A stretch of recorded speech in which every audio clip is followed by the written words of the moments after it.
Bora lá. Vamos lá. 8h30.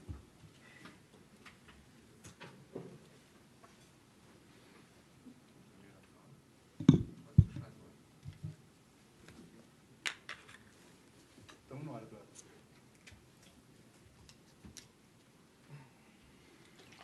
Bom dia a todas. Buenos días a todos y todas compañeras latinoamericanas que nos siguen a partir de este momento. La Federación de las Industrias del Estado de San Pablo, que ya conformó más que un tercio de la actividad industrial brasileña, y SENAI, la institución responsable por la educación, por la ciencia y tecnología dentro del área territorial del Estado de San Pablo, se sienten duplamente en honor con este evento. Primero, por la presencia de todos ustedes, de los diversos países componentes de Latinoamérica para la discusión de la economía circular. De otro lado, por haber recibido este prestigio por la designación del Foro Mundial de Economía Circular, organizado por Citra, una institución de Finlandia, como sus representantes, para hacer un esfuerzo conjunto en este área de nuestro planeta, Latinoamérica, para implantar la economía circular. La Federación de las Industrias y SENAI son los dos, están los dos bajo la presidencia de Paulo Scaff, que al traer el sector textil brasileño trujo las prácticas de producción más limpia, clean production, como se lo llama, que ya se utilizaban en la Comunidad Europea para que la industria de San Pablo pudiera caminar hacia el mismo camino. Y la evolución de esas prácticas de la producción más limpia ahora están incorporadas dentro de la discusión de la economía circular. Economía circular, para los que no conocen el tema, es distinto de eso que practicamos hoy, que se llama la economía lineal, que es la extracción de la naturaleza de las materias primas, hacer su procesamiento, comercializar los productos manufacturados, fabricados, y después de su vida útil los productos tienen un destino, van a los basureros, desechos, etcétera. La economía circular no es eso. La economía circular viene desde el diseño del producto, considerar todas las fases de fabricación, No final, que as matérias constantes daquele objeto, daquele produto, possam retornar a algum processo produtivo. E, para que isso ocorra, é fundamental que os governos, que os países tenham políticas públicas nesse sentido. Felizmente, o nosso país está caminhando nesse sentido, e isto está dentro do Ministério de Ciência e Tecnologia, que é conduzido com brilho pelo ministro Marcos Pontes, que é uma pessoa que, tanto quanto nós, aqui da FIESP e do SENAI, tem como objetivo final do nosso trabalho a melhoria da qualidade de vida de toda a sociedade. Pessoa honesta, correta, trabalhadora. O ministro Marcos Pontes é objeto de admiração de todo o povo brasileiro e, quiçá, sul-americano. Por isso, nós estamos muito felizes com a participação do governo federal, mas sabemos que, para que um programa dessa magnitude, que vai representar uma mudança nos hábitos de toda a sociedade mundial, não basta um governo querer, não basta um setor produtivo, no caso a indústria, querer. É preciso que toda a sociedade se envolva nesse processo. E é por isso e para isso que o Fórum Mundial pediu ao nosso presidente Paulo Scaff, mercê das suas atividades importantes na economia circular, que ele aceitasse representar o Fórum junto à América Latina. E é isso o que passamos a fazer já há algum tempo e será objeto de todas as nossas ações. O nosso SENAI vai mostrar ao longo dessa programação o que já é feito. Nós iremos realizar, dentro em breve, assim que a pandemia passar, um fórum sul-americano de economia circular, como já tínhamos previsto, para que nós possamos, então, ter o dia seguinte da melhoria da qualidade de vida da população. É importante que nós todos possamos continuar num caminho firme de combate à corrupção, de colocar na cadeia os bandidos, mas, além disso, de entender que o modo de vida não é mais aquele modo antigo, que nós temos que viver hoje pensando na sustentabilidade, pensando na melhoria da qualidade de vida das pessoas. Por isso, muito obrigado a todos que estão com a gente a partir desse momento, e nós vamos ter a oportunidade de ouvir agora a manifestação do coordenador do Fórum Mundial, que é o Juri Arponen, que vai falar em nome do Citra, diretamente da Finlândia.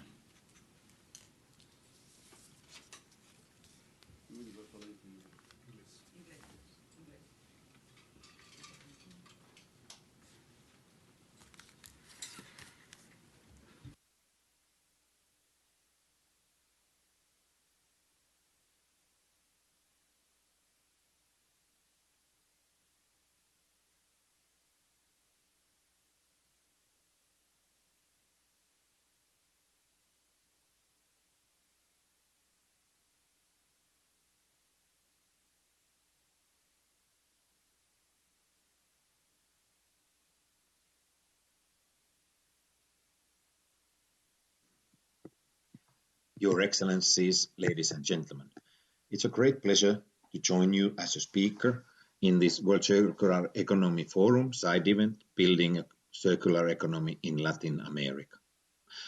I'm Juri Arponen, Senior Lead from Finnish Innovation Fund Citra, and my task is to make change of companies and industries to the circular economy business models and ecosystems.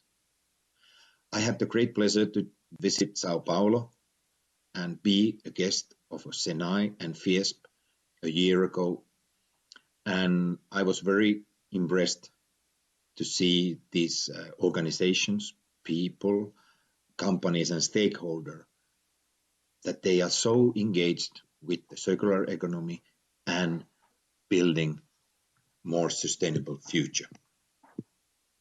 World Circular Economy is an event and platform for economy change makers around the world to share practical circular economy examples that will help us rebuild our economy stronger, greener and better. The whole world needs to find ways to get back on its feet. Now we have a unique opportunity to support the sustainable recovery of our economy with circular solutions.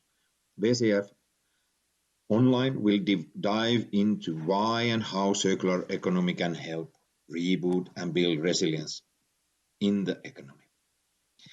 Circular principles have been around for centuries, but it's until recently that circular business models have gained increased appeal in the face of rapid technological development and the need for customer centricity.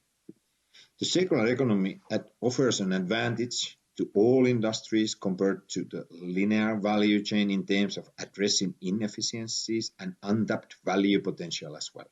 We will see a growing need for companies and solutions that will tackle problems related to climate change, biodiversity, loss and overconsumption of natural resources.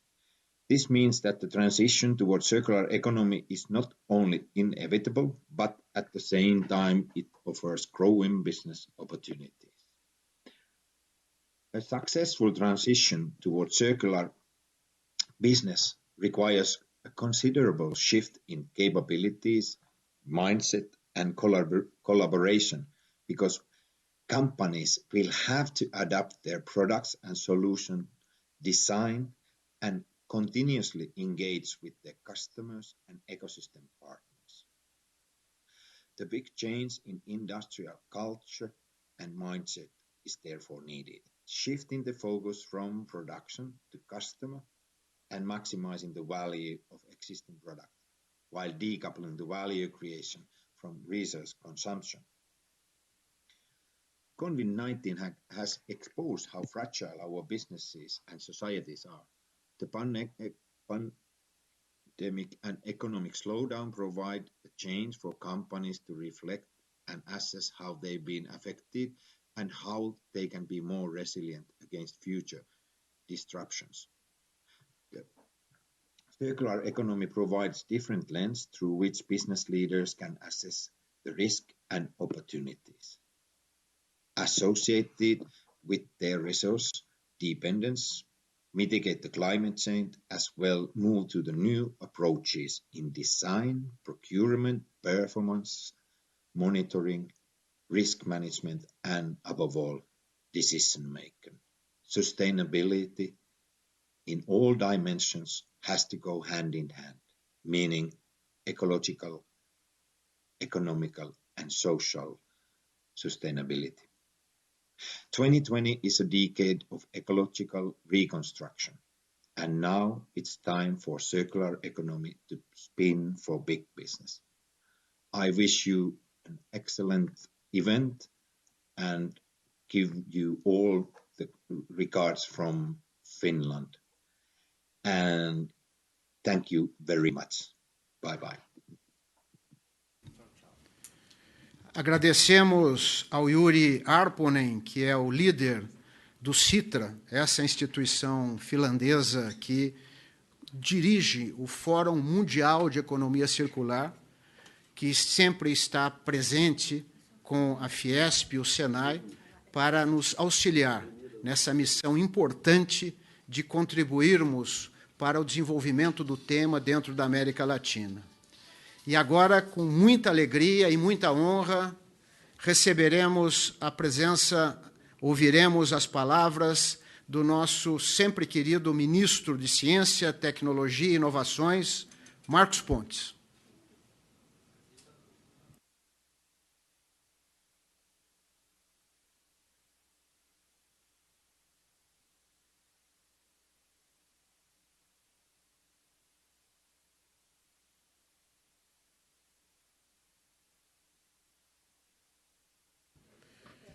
Estamos refazendo a conexão com o ministro Marcos Pontes, lembrando a todos aqueles que estão nos assistindo que nós estamos realizando um evento, em parte, sediado em São Paulo.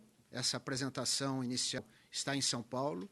O Juri está na Finlândia, o ministro Marcos Pontes está em Brasília e, dentro de pouco tempo, nós voltaremos a ter conexão com a Finlândia. Então, todas essas conexões dependem de tudo funcionar bem. Infelizmente, não é sempre que isso ocorre, mas nós estamos já reestabelecendo a conexão com Brasília para ouvirmos o ministro da Ciência, Tecnologia e Inovações, Marcos Pontes.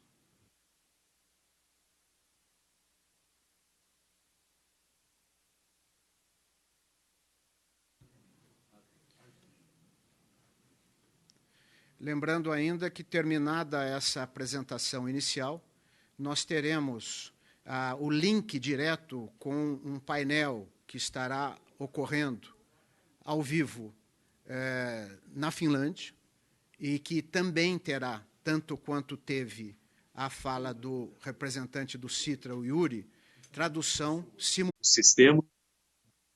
E gostaria de agradecer pelo convite, parabenizar a todos os organizadores. E ministro, ainda está havendo interrupção da sua fala. Da minha ligação com os TES e o SENAI, no começo da minha história. Ministro, está falhando a sua voz. Bom dia, ministro Marcos Pontes, é Paulo Scaff, bom dia. A sua voz está falhando. Oi, bom dia, tudo bom? Tá bom, viva. Muito obrigado pela participação, uma honra muito grande. A sua voz está falhando, não está dando para ouvir bem, tem algum problema? Talvez se cortar a imagem possa melhorar. Deixar só o áudio.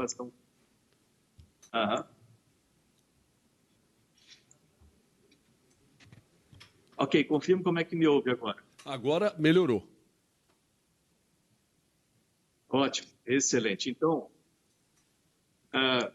continuando. Então, novamente, bom dia a todos. Um prazer poder participar. Fiquei muito feliz em ter esse convite, especialmente SENAI, que é uma organização que oferece demais, que participou. Eu costumo dizer que o SENAI foi a pista de onde eu decorei as asas da Força Aérea para realizar funções de vida. Então, inicialmente, gostaria de cumprimentar todas as autoridades e todos aqueles que nos ouvem também, ligados nesse momento. E uma boa coisa com relação a ser astronauta é o fato de você poder ver a Terra uma perspectiva muito diferente e compreender que essa terra que nós vivemos e que algumas vezes parece tão grande, né, e tão, com recursos tão infinitos, ela não é. Ela, na verdade, se fosse a nossa espaçonave azul, com 7 bilhões de tripulantes em número crescente, que tem recursos que dá o que precisa que nós compreendamos a importância de se utilizar esses recursos naturais de forma eficiente, de forma inteligente. E esse é um processo que exige a participação de todos. Então, fico muito feliz em ver um evento voltado para a economia circular. Primeiro, eu gostaria de te colocar alguns pontos em relação a isso. Exige, para que nós possamos utilizar esses recursos, ter em mente que se nada for feito, se a gente continuar com uma economia linear, então, assim, nós precisaríamos de muitas terras, né, muitos planetas Terra, para sustentar o desejo de qualidade de vida com a cultura atual de utilização dos recursos e o que cada um de nós entende como ter sucesso. Deixa eu explicar isso. Então, são muitas mudanças necessárias nesse contexto. A gente fala bastante em desenvolvimento sustentável, que, na prática, exige um esforço muito grande para ter desenvolvimento econômico, desenvolvimento social e preservação ambiental, todos eles coordenados, mas no meio de todo esse esforço exige essa mudança também de cultura. Hoje em dia, muitas vezes a gente considera como pessoa de sucesso aquela pessoa que tem uma casa gigantesca, da qual ela usa os 10% do dia a dia, e tinha 3 carros, 2 aparelhos de televisão e assim por diante, ocupando um espaço grande. Imagine se todas as pessoas do planeta tivessem essas casas, com todos os equipamentos e tantas outras coisas que a gente considera, entre aspas, essenciais, né, no nosso dia a dia. Simplesmente nós não temos recursos para isso. Então, um dos primeiros pontos que eu gostaria de chamar a atenção é a necessidade da mudança de cultura do que é sucesso, né, e o que é qualidade de vida.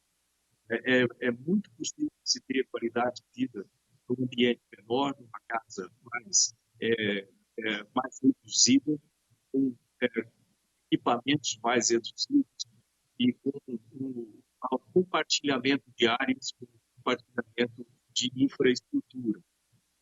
Isso me traz diretamente, quando a gente fala de cultura, me traz diretamente a parte de educação. E nós sabemos que a tecnologia ela aumenta de forma exponencial e, com isso, muitas carreiras vão desaparecer, muitas outras carreiras vão ser criadas, muitas atividades de negócio vão desaparecer, muitas atividades vão surgir e grande parte das novas ligadas à tecnologia e conhecimento. E aí onde eu me sinto muito feliz também em participar do Português International, diga-se passar o professor Espada aí, né, que foi quem me apresentou ao Português. Eu tenho a honra de ser embaixador mundial dessa organização que trata também, né, do assunto de capacitação profissional. E nós vamos precisar, sim, modificar a nossa educação de forma a trazer a formação para os novos jovens, para aqueles que estão iniciando a carreira, e também o reposicionamento de profissionais que terão suas carreiras alteradas pela tecnologia. Tudo isso é um trabalho complicado. E quando a gente fala de novas tecnologias, pensando em economia circular, existe uma necessidade muito grande de desenvolvimento de inovações, desenvolvimento de conhecimento, né, de forma que nós possamos ter um sustentável dos nossos recursos naturais. E quando a gente fala disso, a gente fala em energia. Por exemplo, o Brasil é um país que é um exemplo em termos de energias renováveis. Nosso grid, a nossa malha, com 83% de energias renováveis. Seria muito bom que todos os países do planeta tivessem pelo menos 50% da sua energia de fonte renovável. É importante pensar assim, nas coisas do dia a dia que nós utilizamos, quando a gente fala em termos de materiais de construção, técnicas de construção, quando a gente fala em transporte, a parte de mobilidade das cidades e tantas outras coisas para que nós possamos utilizar de forma mais sustentável os recursos que nós temos. Mas não para por aí. Além de utilizar de forma sustentável, inteligente os recursos que nós temos, é importante também que esse sustentável inclua o reuso desse material todo. E aí entra a nossa economia circular. Nos dias de hoje, ainda nós temos problemas em reutilizar esses materiais, dado o consumo de energia necessário para a transformação dos materiais, a outros materiais utilizados para se transformar, para reciclar materiais, mas tudo isso, novamente, pode e vai ser tratado como prioridade em termos de novas tecnologias, de novas metodologias, investimentos em ciência, para que isso seja possível, que essa transformação do material possa ser feita com utilização de menos energia. Isso exige conhecimento dos materiais em si também, exige outras ferramentas, como a parte de manufatura avançada, manufatura aditiva, inteligência artificial, uma série de outras técnicas que precisam ser aperfeiçoadas para que realmente a economia circular ela se faça de forma eficiente e ampla, né, em todo o nosso planeta. Nós temos, sem dúvida nenhuma, uma série de problemas que no planeta como um todo são sempre ressaltados nos objetivos sustentáveis das Nações Unidas, e tudo isso pode e precisa da participação da ciência, da tecnologia, das inovações. Eu fico muito feliz em ser o Brasil de ciência, tecnologia e inovações e poder, através dos nossos institutos, através da parceria com tantas outras organizações que trabalham em ciência, tecnologia e inovações no Brasil e no planeta, poder ajudar no desenvolvimento da nossa economia sustentável, da nossa economia circular no país e fora do país. E fico muito feliz em ter o nosso SENAI participando diretamente do FIESP, novamente cumprimento aí o professor Spar, o professor também, e todos aqueles que nos assistem. E contem comigo, contem com o Ministério de Ciência, Tecnologia e Inovação, e sem dúvida nenhuma, isso está previsto, diga-se passagem, nas nossas prioridades. A portaria do Ministério está previsto, tecnologias do desenvolvimento sustentável. E, novamente, contem comigo, parabéns pelo trabalho, parabéns pela organização do evento e parabéns por pensar no futuro das nossas gerações brasileiras e de habitantes dessa espaçonave linda, a vida, né, que nós chamamos de terra. Um abraço a todos. Muito obrigado ao ministro Marcos Pontes, que conduz com muito dinamismo a área de ciência, tecnologia e inovações do governo brasileiro. Nós acreditamos que, com o seu envolvimento, finalmente, o nosso país terá uma política pública de economia circular. E agora, no ponto alto dessa abertura, nós teremos a alegria de ouvir aquele que é o grande responsável pela introdução desse tema no território paulista e, por consequência, em todo o país, o nosso presidente da FIESP, do SENAI, Paulo Scaff. Obrigado, Samartinho. Agradeço muito a você, a referência toda. Quero te parabenizar aí, a você, a toda a nossa equipe do meio ambiente da nossa FIESP, da indústria, da mesma forma, toda a equipe do SENAI. Queria, como nós estamos a poucos minutos do início da palestra principal, que será proferida no Fórum Mundial lá na Finlândia, eu vou ser muito breve, apenas a minha palavra é mais de agradecimento. Agradecimento a toda a nossa equipe, agradecimento ao nosso ministro Marcos Pontes, com muito orgulho para a indústria de São Paulo. Marcos Pontes foi aluno das nossas escolas, foi aluno do SESI de São Paulo, do SENAI de São Paulo, e nos orgulha muito aí ele ter sido o astronauta brasileiro e também ministro de Ciência e Tecnologia. Então, muito obrigado, ministro. Um agradecimento muito forte ao Yuri, em nome dele, a todos do Citra, que permitiram essa parceria. Recebi aqui a nossa aproximação com a Finlândia é muito grande. Recebi aqui várias autoridades da Finlândia e o Yuri, que aqui esteve conosco quando idealizamos aí essa parceria para a América Latina. Estou muito feliz, estou vendo aqui que nós estamos com 1.730 participantes aqui só na América Latina, de vários países, 26 países. Então, agradeço a todos os participantes, todos os irmãos aqui da América Latina. Da mesma forma, é se quebrar paradigmas todos os dias. Nós temos que nos reinventar todos os dias, nós temos que criar novas situações todos os dias, seja pela quarta revolução industrial, seja pela movimentação, essa grande visão, essa nova visão de economia circular, que evita desperdícios, evita poluição, evita sujeira e aumenta a competitividade do nosso país, das nossas empresas, do Brasil e do mundo. Então, nesses momentos,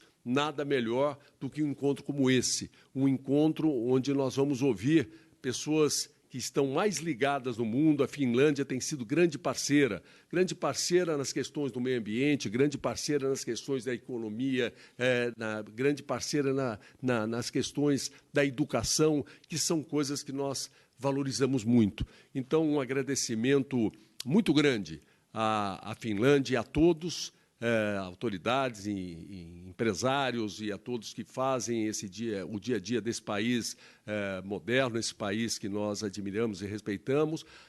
Um cumprimento muito especial a todos também aqui da América Latina que estão acompanhando esse evento. Nós devemos fazer outros eventos como esse. É muito importante que nós estejamos juntos nesse momento de grandes transformações. Então, é momento de nós olharmos para o futuro, mas trocarmos experiências todo momento, a toda hora. Nós temos muito o que compartilhar entre nós brasileiros e entre nós latino-americanos. Então, esse evento serve como exemplo disso também.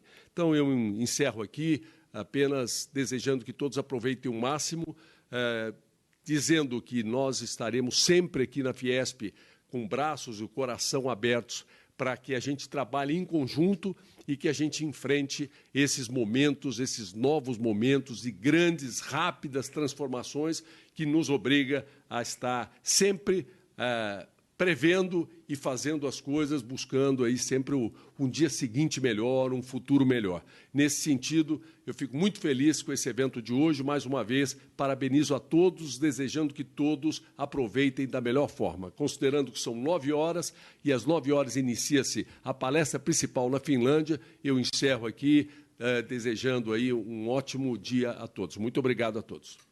Agradecemos ao nosso presidente Paulo Scaff por todo o apoio, dedicação, visão de futuro e que vai trazer, sem dúvida, uma grande contribuição para a melhoria da qualidade de vida de toda a sociedade.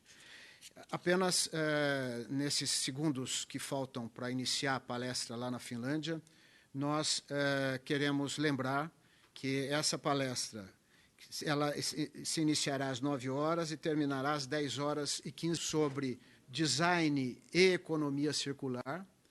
E depois disso, nós teremos, sob a mediação do PNUD, das Organizações das Nações Unidas, a manifestação, a fala, o conhecimento que será transmitido de representantes da Argentina, da Colômbia, do Uruguai e do Chile sobre o que se faz já nesses países dentro da ótica de economia circular. E teremos também um case, que ele é brasileiro, mas é de uma empresa que está sediada em vários países, que vai mostrar que é possível, sim, a indústria, o setor produtivo, instalar práticas de economia circular. Então, essa será a sequência da nossa programação. E agora, nós vamos passar diretamente para a Finlândia, onde nós teremos o... I think it's the understanding that inclusivity and co-creation and a shared sense of involvement and ownership in the process are really preconditions for effective results. And this thinking was really at the heart of Citra's work when developing the world's first national circular economy roadmap. And as an example of what's possible, that you really can change the system, already last year, 70,000 students at all levels of education had already been studying the circular economy in Finland, which also had the highest number of circular economy courses and programs in the whole world, not just per capita. And to help other governments with the roadmap process, we have just published a roadmap guidebook that you can find on our website. Do check it out. And a lot really comes from learning from others. And in the report, Green to Scale, we have, together with partners, also show that by replicating just 14 solutions from other Nordics, you can get a long way towards remaining within our planetary boundaries. I trust that we'll learn more about this today and when we look at the role of partnerships with PACE, the platform for accelerating the circular economy. And thank you to Tim for the country bragging about circular economy and education. I was glad that it was rather a fellow Swede than a Finn that presented that. But just to remind you about a few technical instruction, the WCEFonline platform gives you access to all the relevant information regarding the program. So should you have any questions, do reach out via the chat. And I hope we still have time for the poll. And let's dive into it quickly. Once again, it is so important to hear from you, the participants, stakeholders and collaborators. So you will find the poll in the chat box and in the vote section. And just make your choice. Which partnerships are most important for accelerating a circular economy? Choose 1 to 3 most important ones. And let's see what kind of results we will be getting, Tim. This one, I'm really curious about this one. Yeah. Oh, this is great. Across businesses, governments and third sectors. In a sense, it seems obvious, but... So across sectors. Yeah. So that's more important than across countries and, yeah, especially within different sizes or different businesses. Yeah, really the sense of being... cutting across different sectors. Absolutely. I mean, if we want a paradigm shift, that seems actually very sensible. Yeah, fair. So, moving along, we will now hear a keynote speech from Janet Potočnik, who is the co-chair of the International Resource Panel, leading experts as they help countries use natural resources sustainably without compromising economic growth or human development. Prior to his current role, Janet served 2 terms as European Commissioner. It is lovely to have you with us, Janet. You are a great friend of Citra and a great friend of the WCEF. Welcome. The floor is yours. Thank you very much. Hi, everybody. Thank you for having me today to shape ideas on circular economy issues that require radical new partnerships. In prior sessions, others have covered the way, even a proof that markets work. In economic theory, the phenomenon is known as externalities, costs which do exist, but which we deny, which we do not account for, and which producers and consumers do not pay for. These costs are very real, but only for those who in reality pay them. The health system, or majority of cases, the next generation, which, as you know, cannot yet complain. The core of the new partnership addressing sustainable consumption and production, circular economy, must therefore embrace a new perspective and narrative of opportunity, demonstrating a long-term strategic approach to competitiveness and peace. First, sustainable development with a focus on the urgent management of global warming and species loss must be seen as a profitable investment into long-term successful innovations instead as a cost. And second, a system change compass implementation of the Green Deal in time of recovery. It will be released in the next few days. The European Commission has shown great leadership to set the stage for these transitions by treating the economic recovery and European Green Deal as two sides of the same coin. To enable this work, we need to define basic principles that need to be socialized and eventually agreed upon. The circular principles which are necessary, such as political target matrix, producer obligations, and resource market design, depart fundamentally from orthodoxy and will derail our ambitions if not addressed. With an emerging agreement on these fundamentals, there are new orientations and economic ecosystems that will build our future industrial backbone. One of those economic systems is, of course, circular materials. We need now radical reforms on cross-sector collaboration to address circular issues like localized and distributed value chains, asset recovery systems and reverse logistics, markets for secondary materials, high-value material recycling, materials as a service models, new materials and high-performing substitutes, and additive manufacturing. As we forecast our future where these transformations are reality, the future will not stakeholders and industry interests, but by tomorrow's economic emerging champions, a new industrial landscape representing specific great jobs and build a more sustainable future. New configurations are required because as adequate scientific evidence is more or less ahead are more the challenges of cooperation and implementation.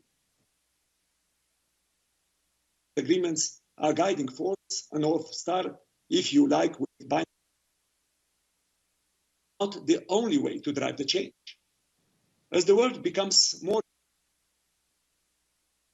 it seems clear that no one company, industry, or country to go it alone or isolate itself from long of a changing climate or unsustainable development. If one is the surely we need more circularity, even in a global governance, instead of owing it. To achieve this alignment, not only can be reviewed in the existing institutions, but in addition, we might that strategically monitors and potentially manages this. In short, we urgently need a transition to a sustainable.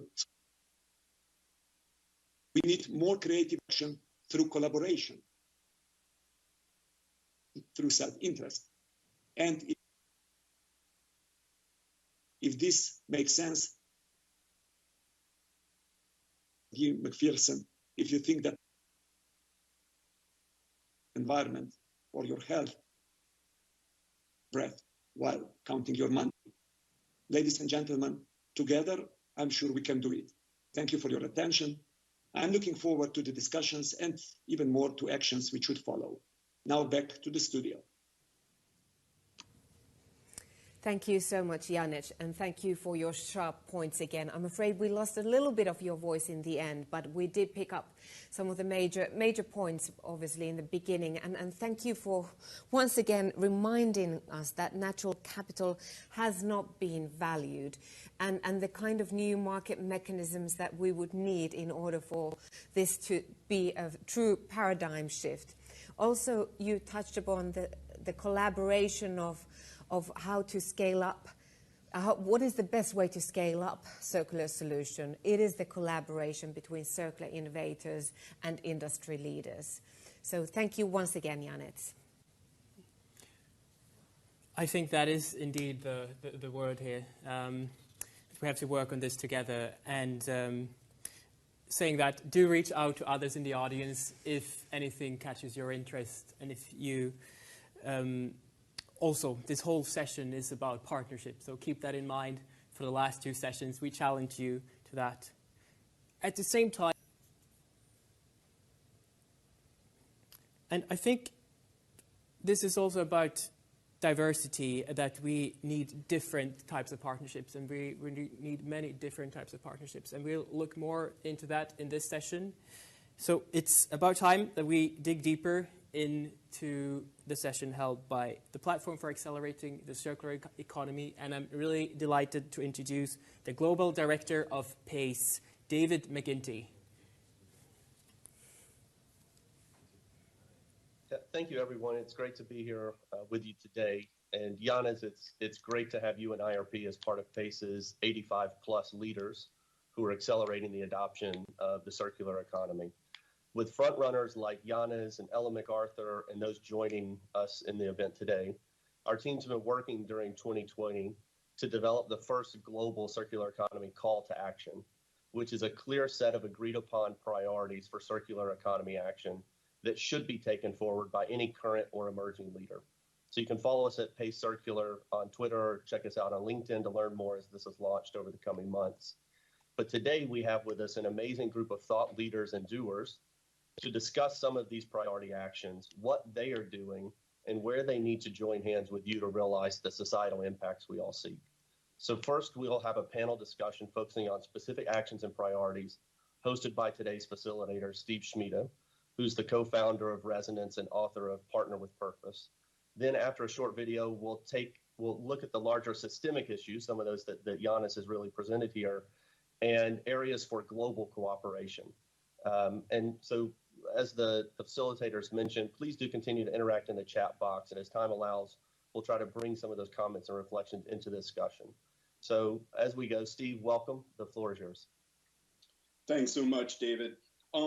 Look, as we've heard, for this circular economy to develop, it's critical for governments, NGOs, and companies to work together. And while partnership, I think we all agree it's essential, cross-sector collaboration can be really, really difficult. When I was researching my book, Partner with Purpose, I heard over and over again from leading professionals about just how difficult it is to work across public sector, private sector, and civil society. They have different cultures, different missions, different incentives.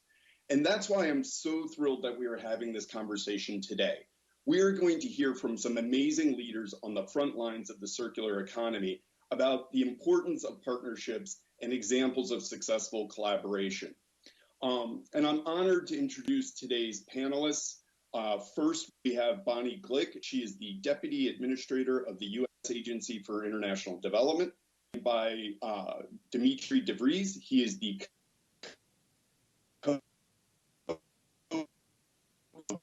a leading company, and Per, the CEO of the IKEA Foundation. And in the interest of time, I'd like to just dive right in. And Bonnie, I'm going to turn the floor over to you. USAID is the U.S. government's largest foreign assistance agency. Could you give us an example of where USAID is partnering to drive forward the circular economy?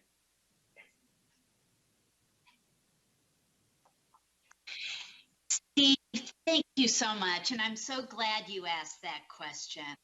For us at USAID, partners are extremely important for the work that we do. USAID carries out nearly all of its work through partnerships, whether that's through our relationships with private sector partners, host country governments, or local non-government organizations. We would not be successful without them. Foreign assistance continues to go through a profound change in the way we finance it and in the way that it's delivered.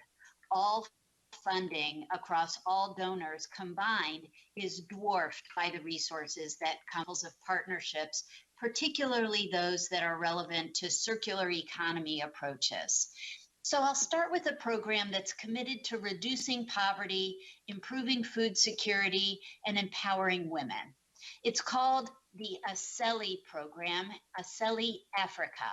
And I'm so glad I get to sit alongside, even if it's virtually, that I get to sit alongside Per today, because the IKEA Foundation is a co-sponsor with USAID on this one. ASELI Africa focuses on unlocking the growth of small and medium enterprises in the agriculture sector.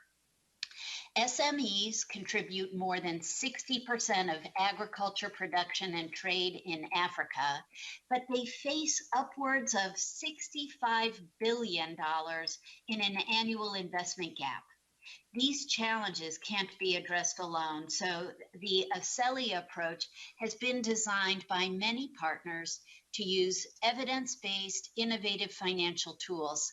ASELI investments are environmentally sustainable, they emphasize local production and markets, and they prioritize underserved populations. ASELI just concluded its first transaction earlier this month. It was a loan to a 50% woman-owned rice processing company in Tanzania.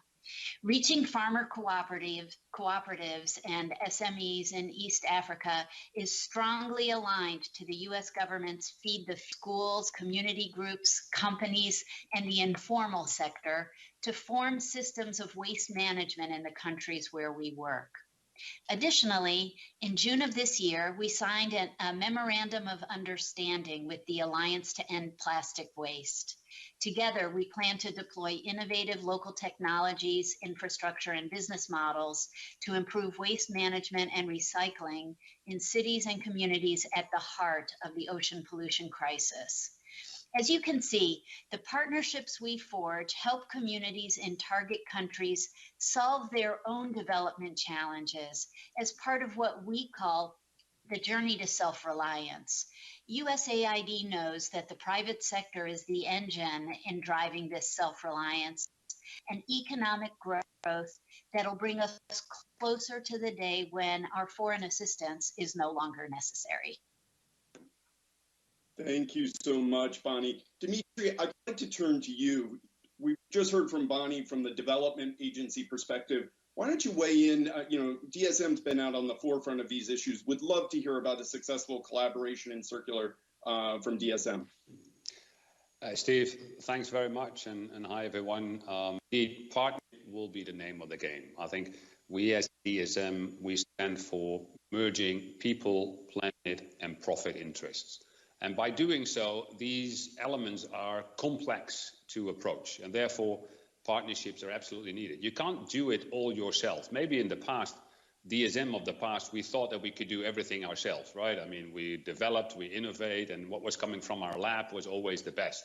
In today's situation, that is absolutely a recipe for disaster. You need to partner to really address the key topics in the world. And for us, there are three macro trends before coming to a specific partnership. We see trends in nutrition and health, and certainly in today's COVID-19 situation, that is a trend which is upcoming.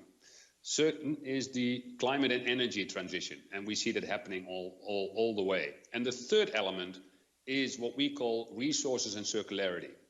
Because the weird thing about our system is that waste is almost for free. If you would price waste, you go back to circularity. And if you go to circularity, you need to do it in partnership because it means across the value chain. And just to give an example, and not just by coincidence, I've picked that example because I saw that Per was on the panel. I have an example which we've done with IKEA. You may be surprised, but indeed, we did quite some work together with IKEA because IKEA has been quite a climate leader and a circular leader for the last 2 or 3 years. And there we came into play. And if you remember, perhaps in the past, IKEA had a Powang chair. It was a chair. I will not debate whether it was a nice chair or a horrible chair, but it was a chair which was made out of wood with 2 curves. They are used in the Netherlands by students because later on. Back to you, Steve. Dimitri, now your approach to partnership in circularity. Oh, you're muted. Usual problem, right? Thank you, Steve. Yeah, I have to make it clear that IKEA Foundation is a separate organization to the business. And as much as I love the fact that Dimitri mentioned the example about the chair, I can't take any credit. No IKEA Foundation. We actually support families in East Africa and in India to afford a better life while protecting the planet. So that's our focus. And as part of that work, we have a strong focus on green economic solutions and on looking at transforming agricultural livelihoods to ones that are based on regenerative and circular systems. So the majority of the people we target in our work, and we do so at different levels. So we support global initiatives such as the Ellen MacArthur Foundation, which was mentioned here before, of course, and many other organizations that may not be at first sight specialists in circular economy. So I want to highlight 3 examples of partners that we support just to illustrate how we work and how we see the added value of all the different types of partners. And the first example I want to put forward is the World Benchmarking Alliance. This maybe sound very exciting, but it is a very exciting partner, and the work we are doing is super exciting. The Alliance envisions a society that values the success of businesses by what it contributes to the world. And they operate on a global level on 7 different systems transformations, and they're required 7 different transformations that they think are required to reach the SDGs. And we support them on one of them. We support them to develop the food and agriculture benchmark. And that's incentivized food system transformation. And based on science and industry research, they will benchmark 350 global keystone companies from across the entire food system and how they perform on different dimensions related to nutrition, to livelihood, and environment. And actually, as we heard, Royal DSM is represented here on the panel is one of those 350 companies. So these companies have a global footprint, right? So they're so big that they can have the power to transform entire value chains. So by incorporating sustainable and circular production practices into the benchmark, looking at increased soil health and biodiversity, looking at using renewable energy, minimizing their way, and shifting investors' attention to opportunities in the circular economy, we also want to build capacity on the ground and stimulate innovation on the ground. So that's why I bring up my third example, which is an organization called Enview. That's an organization experienced in building enterprises that address environmental and social challenges. So we support them with 2 programs, one in India and one in Kenya. And that's to create work opportunities for local communities by reusing and reducing waste streams. And if you look at what's happening in Kenya, the project supports what's something called the Food Flow Program. It's a program to build a zero food loss chain for fruits and vegetables and reduce post-harvest losses. On the other hand, in India, we look beyond the food and agriculture sector and support Enview's Reveal program. And that's a program to scale up ventures that work on recycling textile waste into handicrafts products and create jobs. So with Enview, we build circular entrepreneurships from the ground up and ensure that there's a capacity. Shift back to you for a moment. You talked a little bit about, in your opening comments, about why partnerships are so important. Could you double down on that, double tap on that a bit for our audience? Yeah, lovely to do that, Steve. I think we feel very strongly because we also went through a sort of a learning curve ourselves, and I think it's good to share that with the audience. And I would like to give an example predominantly around the resource and circularity space. I mean, I said nutrition and health, climate and energy, and resource and circularity as a third trend. And what we have seen and what we're advocating is that there is and there should be a price on waste. And certainly, if there will be a price on waste, that will incur partnerships. And I'm going to give you an example of a product which is more a concept, which we have developed in the carpet industry. And you would be surprised that the industry who is second in terms of waste flows to either incineration or landfill is carpet. The first one, I mean, any idea what the first one is? I will not let you guess in a digital world, but that is diapers. So diapers is number one. We had a sort of a concept to make carpets recyclable. And the issue is, why partnership is so important, is that carpet is a value chain with many steps in the value chain. And there are players who basically have no intent to reduce their waste because it's their current model.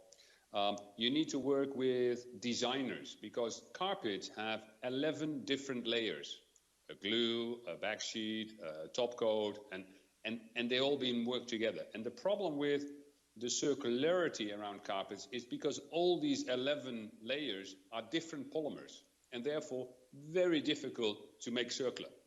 So what we have done is we went back to the value chain, completely to the back. And that means, therefore, we think in polymers, but in this case, it was a good idea.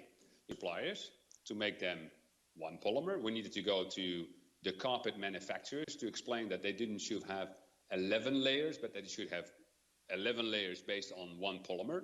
We should develop a glue, which was from the same polymer than where the carpet was made of.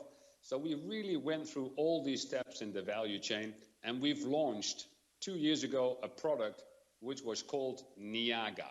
And Niaga is a full recyclable carpet. And after launch, me as co-CEO only found out later, if you reverse Niaga, it says again.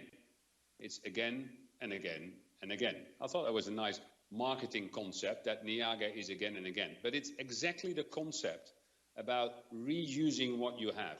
But we need to work with raw material suppliers, we needed to work with designers, we needed to work with the current carpet manufacturers, and I'm very happy to say that we have started to close our first sales throughout the value chain, where we have developed machines, we have developed the glue, we had partnership with existing carpet producers, and we're now launching it via sort of an internet site. So it's working through the value chain, which makes partnership absolutely critical for success. And with that, back to you, Steve. Dimitri, I think your comments around the partnership and the value chain are just really spot on, and I love the name Niaga. That's great. That's fantastic. Per, let me turn to you on this question about Dimitri's talked a little bit about partnerships and value chains and what makes for a success there. Coming from the philanthropic world, how do you look at them? Oh, you're on mute again. Well, the circular economy is a complex animal, isn't it? It sort of connects all things and all beings. So, which I think is why working towards a circular economy requires a multi-stakeholder and cross-sectoral approach if we're going to be successful. So, moving beyond the current take and make and waste extractive industrial model, a circular economy aims to redefine growth and focusing on positive society-wide benefits. And this move from a linear system to a circular economy implies deep systemic transformation, and this requires the involvement of everyone, from large corporates that facilitate deep value chain collaboration to small innovative entrepreneurs that disrupt business as usual. It also requires the involvement of investors and the financial world. So we believe philanthropy is an opportunity as well in this. We are committed to taking up our role and contribute by providing catalytic capital to initiatives and partners that grow the movements. So it's about system change, and we think we have a role to play there.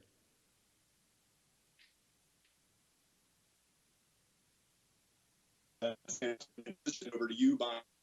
USAID has been doing partnerships for a couple of decades, and I'd love to hear about how USAID thinks about partnerships and success in systems. Steve, it's good to see you, Niaga. I touched on it earlier in my last answer, but partnering with local organizations and private enterprise is really the most effective way we've found at USAID to move the needle. We have an on-the-ground presence in most of the countries that are major contributors to the ocean plastics pollution problem, and our staff has long-standing and strong relationships with local organizations and governments. The innovative partnerships we forge with organizations that are large or small, local or multinational, are all catalytic, targeted, and strategic to make a sustainable impact. In fact, at the end of 2018, USAID launched its first ever market realities and building an equitable and resilient future across all countries where we work. So it's through partnerships, especially with the private sector, that we can leverage each other's unique skill sets and strengths, and then we can tackle problems together that could not be addressed on our own. As I said, we're all looking for scale and sustainability to address effectively the most difficult development challenges that the world faces today. And to get there, partnerships are not only important, they're completely necessary for us. Thank you for that, Bonnie. And I think that essential comment that partnerships are necessary really encapsulates a lot of, I think, what we're hearing today. Per, I want to jump back to you and give you a few minutes to talk about, what do you think are the criteria that make partnerships work? And maybe even speak to some of the challenges you found. The advantage to being a foundation sometimes is you get a bit of a bird's eye view. And so would love to hear your thoughts on that. Happy to. I mean, I believe it's extremely important to start with the values. We come out of a very value-based culture at IKEA, and the values underpin not only what IKEA does, but also what the foundation does. And making sure partners are aligned on values and have a common understanding is, in my view, the basis for success. Then we need to speak the same language, and we need to apply a huge amount of respect and tolerance for differences in culture, in mindset, and in perspective. Without that, it doesn't work. So through our grant making, we have learned that in order to create a lasting impact, we need to actively seek ways to engage in dialogue and collaboration with the local organizations and the communities we're trying to help. And we partner with leading global and regional initiatives, but we also try to keep the many people at the center of our attention. We always talk about the many people as part of our vision, create a better everyday life for the many people, and we keep the many people in focus all the time. So we are committed to amplifying the voices of our partners and our local communities to ensure a fair and inclusive and balanced debate around each of these areas where we operate. So we really believe in long-term commitment. We believe in building long-term, transparent relationships that fosters mutual trust. Trust takes time to build. It requires time. Transition to a circular economy or to a regenerative food and agriculture system is not going to happen overnight. We know that. And it will not be a smooth transition, as we do know all the answers up front. We don't know all the answers up front. Long-term commitments does not mean, though, that we can push things on the long-term planning agenda, because we are running out of time. So we need to act now, and we need to stay action-focused all the time. We have to work with a joint vision and with shared aspirations, even though we know that we don't know exactly how things is going to pan out. We just need to take a leap of faith, which is what they do at IKEA all the time to be successful. And that's why transparency is key. We need to work together in the spirit of dialogue and flexibility and trust. Togetherness is at the heart of the IKEA culture, and we are strongest when we all work together and we pull in the same directions.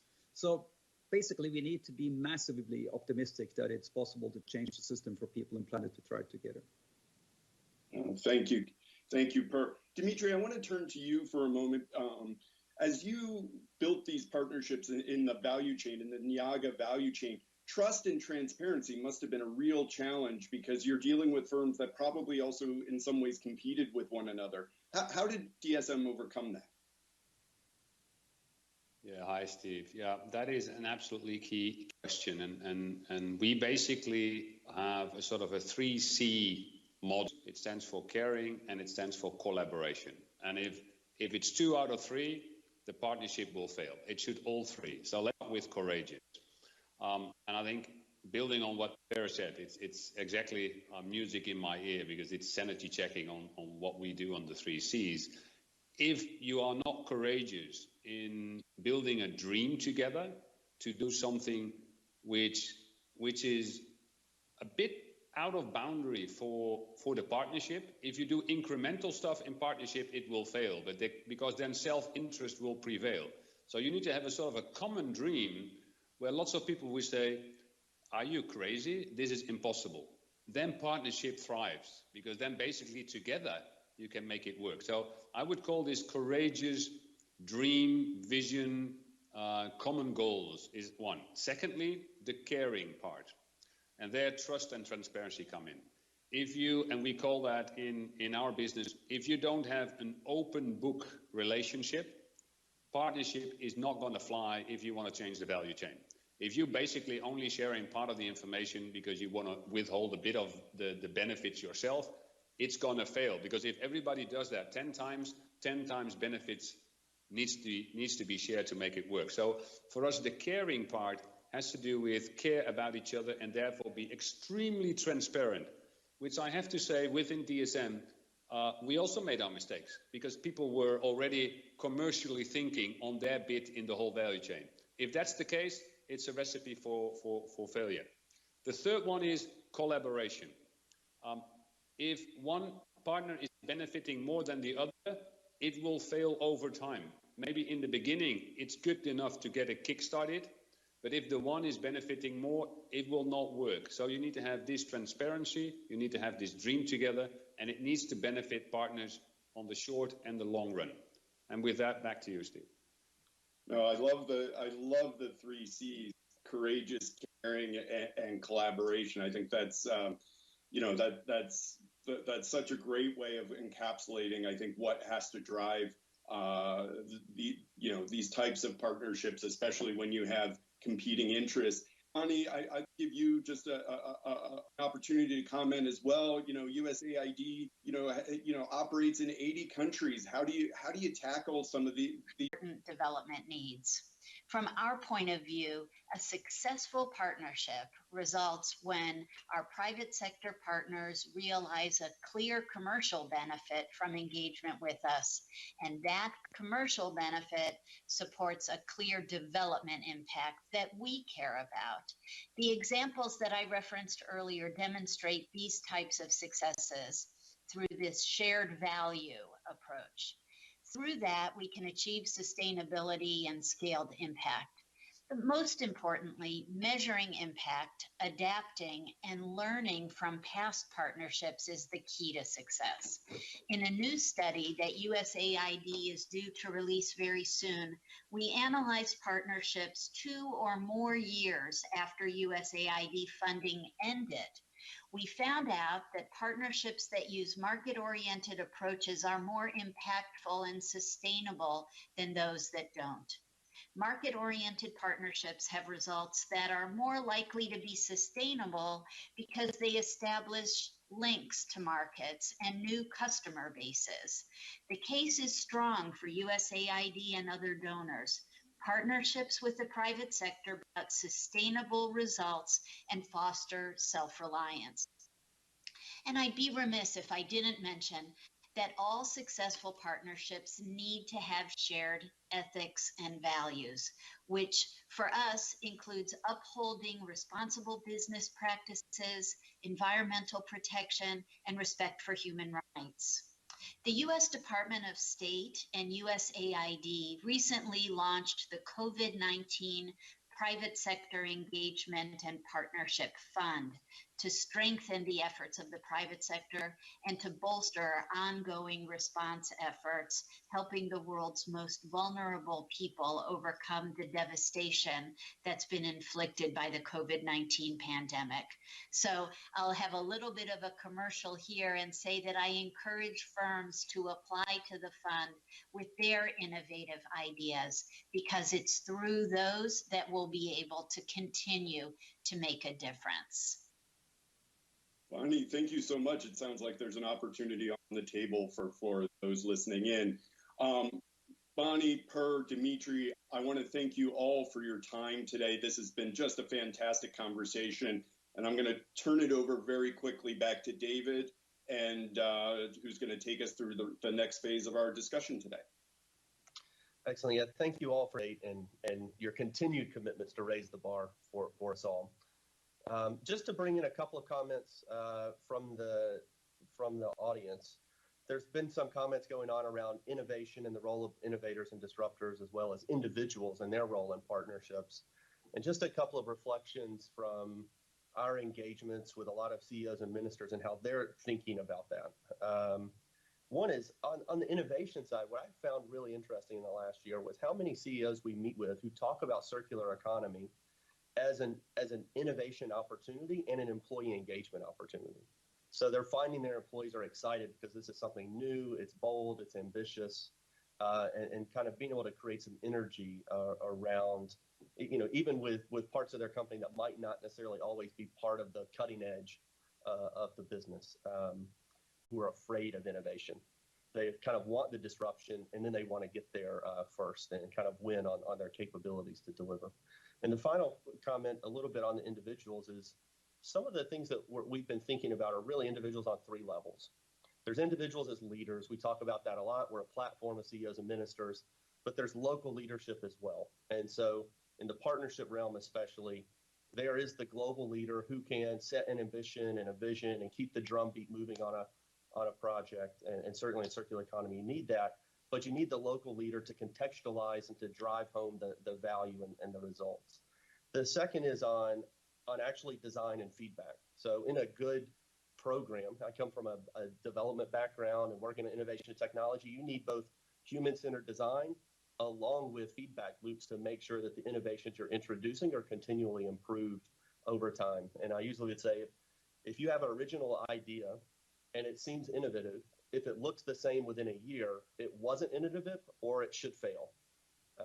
And that's where individuals come in. And the third is consumers. And I would say this actually to flip the paradigm a little bit to say, I think sometimes I hear a false narrative that we need to put the burden of transformation on individual consumers. And I think we do have a role to play. I have a role to play in my own life, but we also need to look at individuals in their capacity as workers at government who are looking at government procurement in roles in companies. So really thinking of the multiplicity of what our roles are as individuals is really critical. And so with those comments from the audience, I want to now turn it back to Vera and Tim in the studio to take us to the next part of the event. Thank you very much, David. And thank you also to Steve and the wonderful panelists. And we'll be returning to David soon, but before going on scaling the circular solutions, we also see the importance of early ecosystems integration and collaboration with locally well-known organizations. We will now see a video of Blend Hub's food as a service platform that lets local food producers create smarter local production and distribution of food.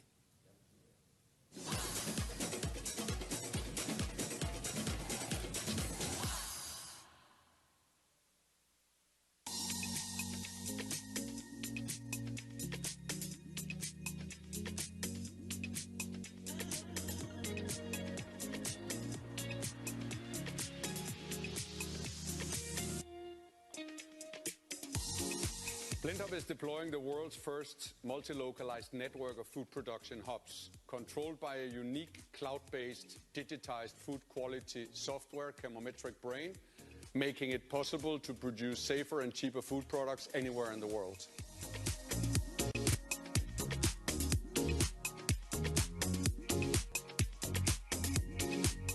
The future of everything is platform-based, and food platforms is an excellent opportunity to collaborate between people and industries, creating value for each other and for final consumers. Food industry is highly fragmented and will benefit from platform collaboration.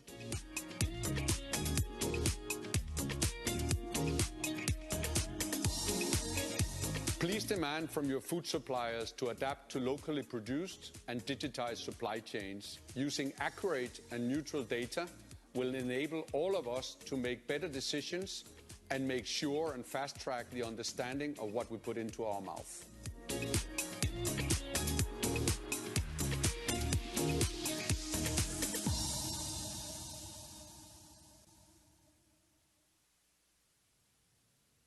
And now we will pace back to David, who has more in store for us. And sorry, David, we couldn't help ourselves.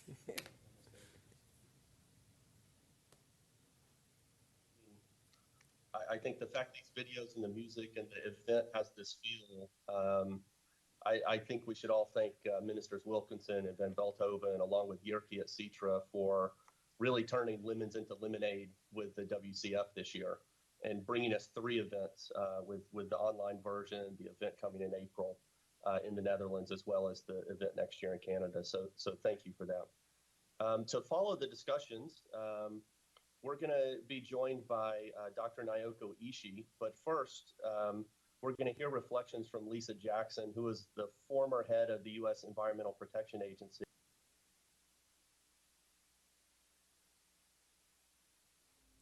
Thank you, David. It's an honor to join you. And thank you to PACE for all you are doing to advance the changes we know are needed to build a safer and healthier future. I don't think anyone could have anticipated the year we've had so far. The recent wildfires in our backyard here in California are just one of many humbling reminders of the urgent implications of the climate crisis on our daily lives. These issues have sadly been a reality for so many across the globe for far too long. That's why the first of Apple's 3 environmental priorities is addressing climate change. We started with transitioning our own operations to 100% renewable energy, a goal we were proud to meet in 2018. And now we're embarking on an ambitious commitment to achieve carbon neutrality for our entire footprint, including our supply chain and product life cycle, all by 2030. We're confident in our ability to meet this goal because of our track record of progress. In fact, we're already carbon neutral for our corporate emissions, sourcing 100% renewable electricity at all of our offices, retail stores, and data centers across 43 countries. But our investments in clean energy do far more than just help us meet our goals. They also will continue to pioneer these types of investments to help us maintain 100% renewable energy even as we grow as a business. To transition all of the electricity used in our manufacturing supply chain to 100% renewable energy, including working with our suppliers in Europe. We're proud to now have 72 suppliers committed to using 100% renewable engineering materials based in the Netherlands, ST Microelectronics based in Switzerland, and Solvay based in Belgium. And companies like Solvay are now expanding their use of renewable energy to their broader operations. These commitments will play an integral role in helping us to meet our 2030 commitment. But to get to the finish line, we will also need to think about the resources we use to make our products. 3 years ago, we announced the groundbreaking pledge to one day make our products using only recycled or renewable materials. Progress in this area will have a profound impact on our commitment to carbon neutrality. In short, we're working to transform the linear supply chain model, instead building a circular model that aims to eliminate our reliance on mining. We started this journey by conducting a robust, data-driven analysis of the impacts of 45 different elements and raw materials used in our products. The resulting material impact profiles helped us identify a list of 14 priority materials to tackle as the first phase of our efforts. These 14 materials make up nearly 90% of the total mass shipped by Apple in 2019. Let's take aluminum as an example. Back in 2015, aluminum represented 27% of our manufacturing emissions, the largest single source. We started by working with our procurement teams and prioritizing the use of aluminum that was smelted using hydroelectricity rather than fossil fuels like coal. Partnering with 2 of our aluminum suppliers and the governments of Canada and Quebec, we helped to accelerate the development of patented technology that eliminates direct greenhouse gas emissions from the carbon-intensive aluminum smelting process. In December 2019, we announced Apple had bought the first ever commercial batch of reused, like our robot Daisy, which can disassemble up to 1.2 million iPhone devices a year. And her new teammate, Dave, can recover these materials along with other key materials like tungsten and steel. As with everything we do, we're developing solutions not just to address our own products, but to push our industry forward. Our state-of-the-art material recovery lab is the headquarters for much of this work. Here we are researching innovative solutions involving robotics and machine learning to improve on traditional recycling methods like targeted disassembly, sorting, and shredding. These efforts, coupled with our clean energy investments and emission reductions, have already led to a 35% reduction in Apple's carbon footprint since 2015, and they put us on a trajectory to meet our new 2030 commitment. We are sharing all of our progress and our path to 2030 at apple.com/environment and in our 2020 Environmental Progress Report. Because meeting our goals means transfers. Organizations like PACE, academia, manufacturers, logistics companies, and governments to address the barriers we face in these efforts. Together, we can partner to ensure the level playing field that is necessary to scale circular supply chains and find new and innovative solutions that are right for people and the planet. Thank you all for your partnership in this vital. And she is a former Vice Deputy Minister for Finance of Japan. Naoka, I'd like to turn the floor over to you to get your thoughts on partnerships and systems change. Yeah, thank you so much, everyone. I'm so excited to be to join you, and I'm just listening to my history from Ministry of Finance Japan to Global Environment Facility, and now the Center for Global Commons at the Tokyo University. It's just kind of reflected. I'm reflecting my own journey and then my journey with global commons, but also with circular economy, which is indispensable, a very, very important principle to global commons. All key speakers today, Janos and then everyone, actually that emphasize the importance that we need to recognize that we are at a very critical juncture of human history, our relationship with the Earth system, that we were in environmental crisis, we were pushing too much of the capacity or limitation of the Earth system, and we are almost slowing out of the planetary boundaries, maybe thoughts or the ideas. One, as this session emphasized, we need to transform our way of life. That then circular economy is one cross-cutting thing, but we need to think about how we want to change the way we build cities, how we want to change our food system, what to eat and how to produce them, how to not to waste them. We need to think about how to get the energy. So energy transition is important. So that it's all related to the way of life, which is actually putting so much of the pressure on the Earth capacity or Earth system. And that's why circular economy is so critical as a underpinning or cross-cutting principle for transforming our way of life. So that's actually one of the reasons I was so passionate to promote the circular economy while I was with the Global Environment Facility, which opened my eyes to that challenge we are facing. Mechanism we should have to steward global commons.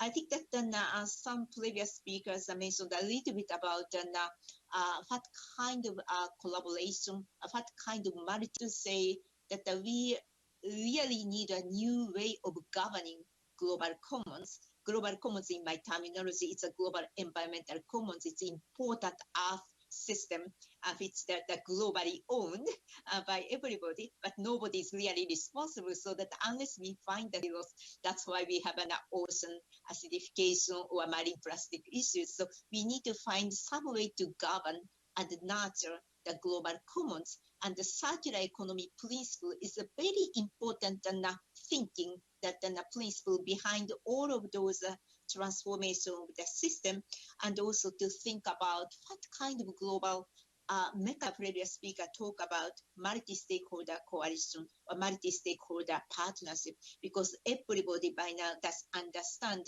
none of each company or country or just the citizens can really transform the entire economic system. And that's why we need this multi-stakeholder coalition and uniting policymakers, both national and local, then the business and the sector, CSOs, academia, but most importantly, maybe citizens. I'm glad that David mentioned a little bit about the importance of the citizens or the individuals. I think that we need to really find a way to how to involve the citizens as ambition or desire or the goal in one of those in this one single principle.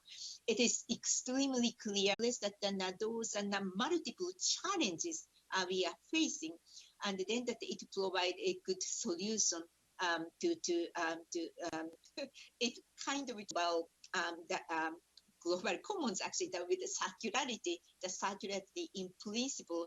But then I think that the circular economy is a kind of instrument.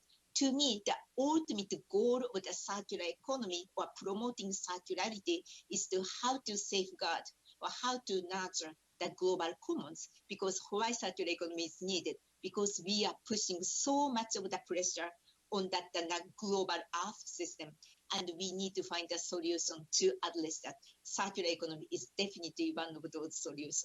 So back to studio. Thank you. E o SENAI, juntamente com a Federação das Indústrias, é quem passado a um programa, um curso à distância, totalmente autoinstrucional, com o objetivo de difundir o conceito de economia circular. Com esta ferramenta, a nossa intenção é que haja um nivelamento básico sobre o tema de economia circular, qual o seu significado, quais são as transformações. O curso de Economia Circular do Senai São Paulo, lançado em novembro de 2019, já formou mais de 35 mil alunos. Com 20 horas de duração e totalmente gratuito, o curso é dividido em 4 módulos com conteúdos interativos e exemplos de cases nacionais e internacionais. Nele, você vai conhecer as bases e princípios da economia circular, sua evolução, ações que contribuem para o consumo consciente e as formas de implementar mudanças em projetos de negócios. Além disso, aprenderá como a indústria 4.0 colabora com essa nova forma de produção, viabilizando iniciativas circulares. Ao final do curso, você terá visão estratégica e como reutilizar, recuperar, reparar. Me surpreendi positivamente depois que vi que ele estava bem alinhado com as referências internacionais. É um curso que flui bem, com interface amigável e, o melhor, é gratuito. Acesse o portal do em espanhol. Portanto, os interessados podem fazer contato com o Senai de São Paulo e nós articularemos essa oferta aqui na América Latina. Como segundo ponto importante nessa rota do tema economia circular, nós entendemos que o design é uma ferramenta importantíssima. Essa mudança de mindset, essa mudança da forma de pensar, ela nasce no desenvolvimento de novos produtos e novos processos. E se isso for carregado com esta visão do conceito da economia circular, isso certamente acelerará esse processo de implementação. Portanto, nós estamos nesse momento também lançando um livro de economia circular, este livro que está aqui. Internacionais de empresas que incorporaram o conceito de economia circular no design de seus produtos e serviços, como a metalúrgica SKF e muitas outras. Para comprar, acesse o site da editora Senai São Paulo. Muito obrigado. Queremos destacar um outro ponto importante. O EAD inicial trata da questão básica, mas essa transformação só irá acontecer também se nós dermos oportunidade às pessoas que já estão no mercado, graduadas que estão no mercado. Portanto, o Senai São Paulo, nesse último trimestre do ano de 2020, nós estaremos lançando uma pós-graduação em parceria com várias universidades internacionais e o pessoal da Citra também. Isso foi um objeto de uma construção a 4 mãos, de um currículo que pretende ser um currículo de nível internacional. E nós estaremos lançando essa pós-graduação agora no quarto trimestre desse ano de 2020. E, por fim, São Martinho, eu quero destacar aqui que o SENAI é uma importante instituição da indústria de São Paulo na prestação de serviços educacionais, portanto, alguns deles já foram elencados aqui, mas também nós temos uma forte plataforma de inovação e tecnologia que suporta estratégias da 4.0, editais de inovação. Então, para essas ferramentas todas, as empresas que quiserem ter acesso a esses produtos do Senai São Paulo, nós temos vários canais de comunicação, como o nosso site, canais de telefone com as nossas unidades, mas também nós temos um aplicativo que se chama Senai Empresa. Esse aplicativo está disponível hoje nas duas lojas, tanto Apple quanto Android. É uma ferramenta importantíssima. E toda vez que uma empresa colocar as suas demandas dentro desse aplicativo, ela certamente será atendida com muita agilidade e a presteza do Senai de sempre.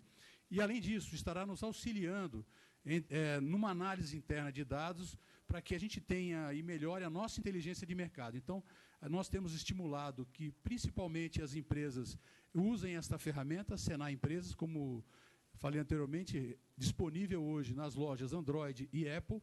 É um app muito rápido, um canal direto com o Senai. Certamente isso ajudará muito também a nossa inteligência de mercado. Por fim, Senhor Martim, eu queria agradecer muito esta oportunidade e colocar o Senai de São Paulo à disposição dos nossos parceiros internacionais e das indústrias do nosso estado de São Paulo e do Brasil, para que juntos nós levemos adiante o desenvolvimento dessa importante estratégia econômica que é a economia circular. Muito obrigado. Agradecemos e cumprimentamos o Senai de São Paulo por esse magnífico trabalho que vem sendo feito em prol do desenvolvimento da economia circular em São Paulo, no Brasil e em toda a América Latina. Vamos, a partir de agora, iniciar uma discussão sobre a economia circular nessa região do planeta, que é a delegação que recebemos do Fórum Mundial.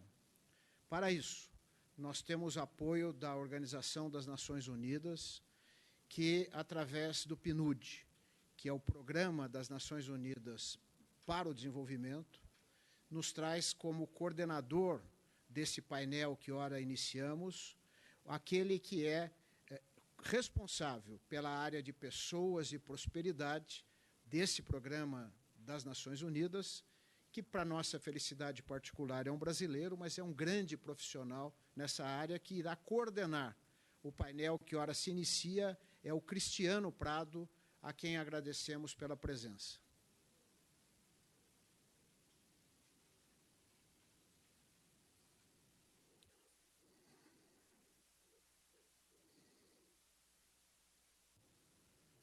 Cristiano, liga o áudio, por favor.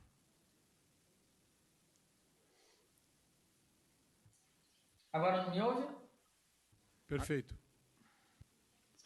Então, bom dia a todos e a todas que acompanham o evento de hoje. Eu me chamo Cristiano Prado, sou líder da Unidade de Desenvolvimento Socioeconômico Inclusivo no Programa das Nações Unidas, o PNUD, do Programa Nacional de Desenvolvimento do PNUD no Brasil. É uma honra estar moderando esse debate hoje sobre a construção da economia circular na América Latina, que vai apresentar as visões e experiências do governo, da academia e do setor industrial do tema. Então, eu agradeço em nome do PNUD a FIESP, em especial ao Eduardo São Martin e ao Paulo Scaff pelo convite, e aos panelistas que me acompanham aqui hoje, Daniel Chan, Silvia Vargas, Elizabeth Peralta, Luiz Martínez Serna, Juliosa e Claudinei Resch, que eu irei apresentar mais detalhes mais à frente, e a todos e todas que nos acompanham nessa transmissão online. Então, o PNUD é a agência da ONU integradora dos ODS, que ela trata do desenvolvimento e, portanto, tem o papel de atuar em todas as dimensões do desenvolvimento.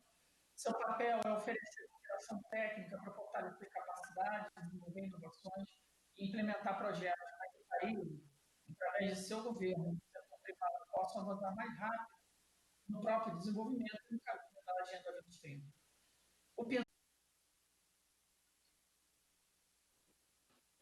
Então, eu gostaria de apresentar o nosso primeiro panelista, Daniel Chan, é atualmente coordenador de projetos em bioeconomia da Secretaria de Pesquisa e Formação Científica do Ministério da Ciência, Tecnologia e Inovações, no Brasil.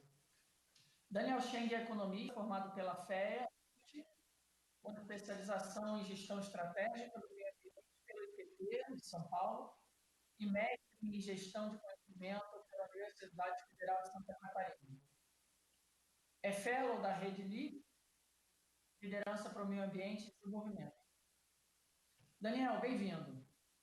Para iniciar nosso debate e passar a palavra para você, gostaria que você nos contasse sobre a perspectiva do Ministério de Ciência, Tecnologia e Inovação do Brasil, quais as ações o país tem realizado para implementar e ampliar a economia circular?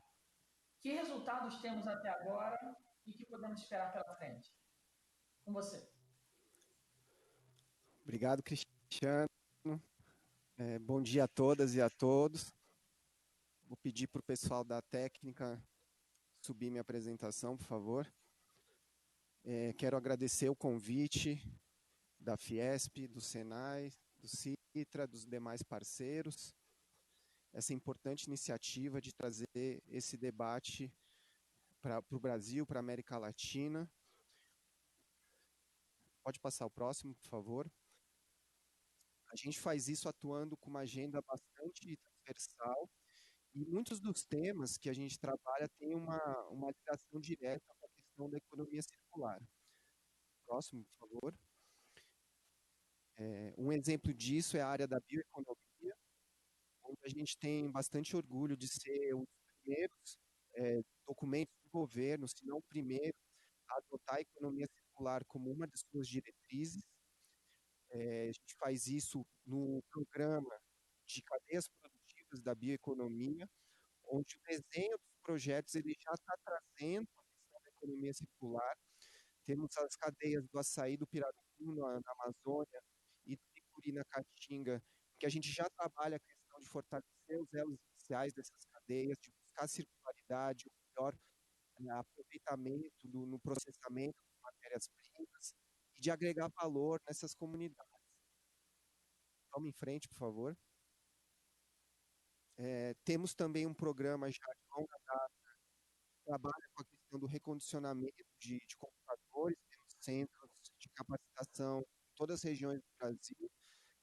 Já capacitamos mais de 10 mil jovens em 8 anos. Ano passado foram 116 toneladas de resíduos recuperados. Vamos em frente. O Ministério, como o ministro colocou na abertura, tem uma atuação muito grande no Brasil, pelos institutos e unidades de pesquisa, 2 deles, aqui, Renato Archer, em Campinas, tem projetos que envolvem a recuperação de matérias em placas eletrônicas, mesmo a questão de recuperação de lítio e cobalto de baterias. Você tem o Centro de Tecnologia Mineral no Rio de Janeiro, um projeto importante de mineração urbana. Pode passar o próximo, por favor. E também preciso falar, é importante a questão da FINEP, a agência que foi foi uma parceria com vários para a União Europeia, agências de inovação, para financiar projetos. E eu preciso aqui também fazer uma lembrança da liderança do colega Henrique Vaz, da FINEP, que tem trabalhado esse tema dentro da empresa. Pode avançar, por favor. E aqui, assim, são alguns exemplos, né?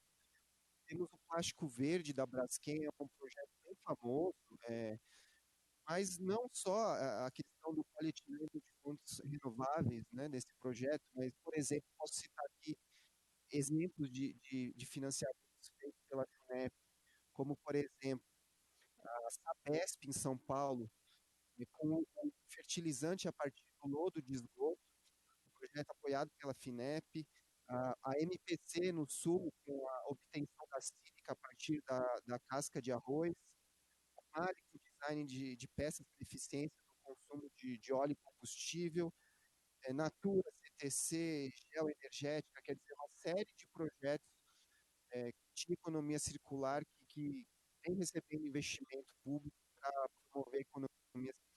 E mais recentemente também, não só grandes empresas, mas startups, como, por exemplo, a Pollen. A Pollen tem um modelo de negócio inovador para fazer um marketplace de B2B de resíduos. Essa startup está em fase de gestão, eles provavelmente vão também estar envolvidos com o espaço FINEP de aceleração para poder desenvolver esse conceito e implementar a proposta.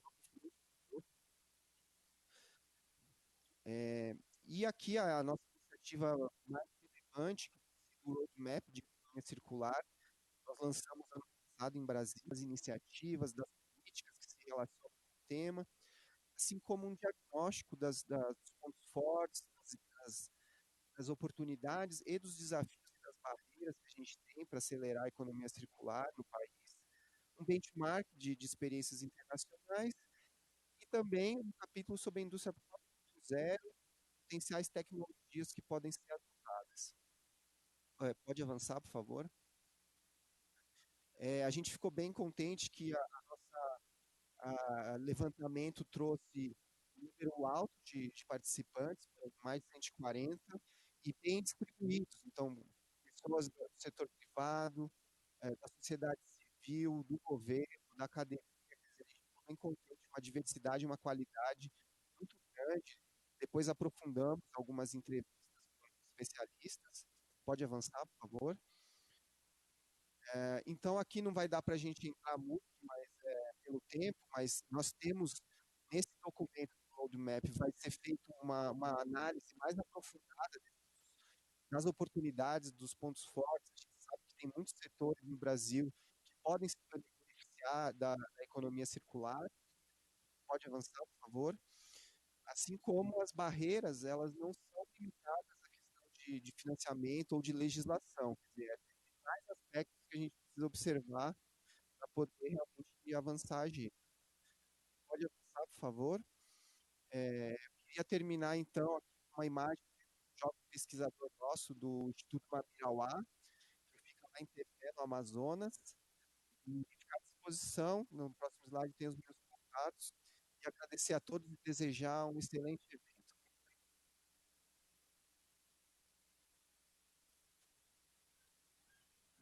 Obrigado, Daniel. Daniel comentou aqui exemplos da cadeia circular sendo aplicado localmente, como, por exemplo, na questão do açaí, e questões que hoje nos trazem muita preocupação, por exemplo, a questão da remanufatura de computadores, né, com o aumento da economia digital e a pandemia, certamente isso será uma preocupação que vai aumentar nos próximos anos. Eu ressalto aqui a importância da FINEP, que o Daniel também trouxe, no que tange a inovação, ao direcionar recursos para esses projetos. E, por fim, a importância do roadmap de economia circular que está sendo construído e de que ele possa ter, de fato, um piloto que sirva como exemplo e que se conecte à política pública. Então, é uma contribuição muito grande para o avanço no tema brasileiro. Mais uma vez, Daniel, obrigado pela apresentação. Então, gostaria de apresentar a vocês agora a senhora Silvia Vargas. Silvia é química ambiental pela Universidade de São Tomás, é candidata ao mestrado em gestão ambiental pela Universidade de Los Angeles, com experiência nos setores público e privado em questões de gestão integral da água, qualidade do ar e participação cidadã, mudanças climáticas e economia circular.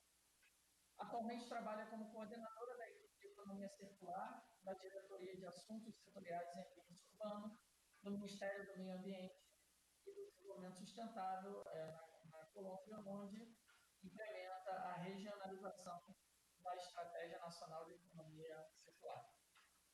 Então, Silvia, com você. Muy buenos días a todos y muchas gracias por la invitación. Perdón, un minuto. Bueno, iniciar contándoles que el ejercicio de la Estrategia Nacional de Economía Circular en Colombia queríamos que fuera participativo desde el inicio, que fuera legítimo, y por ello también desarrollamos y llevamos al territorio esta propuesta para validarla con los diferentes actores. Desarrollamos 19 talleres regionales de economía circular, donde validamos toda la propuesta de la Estrategia Nacional de Economía Circular, más de 15 talleres con los sectores productivos también, para validar y concretar las metas, los indicadores y las acciones que estamos planteando en la estrategia. Hemos desarrollado también diferentes jornadas con sectores productivos del país, así como hemos también firmado un gran pacto nacional con la Estrategia Nacional de Economía Circular con cerca de 50 actores estratégicos del país, uniendo todos los esfuerzos, inversiones y acciones para avanzar en esta transición.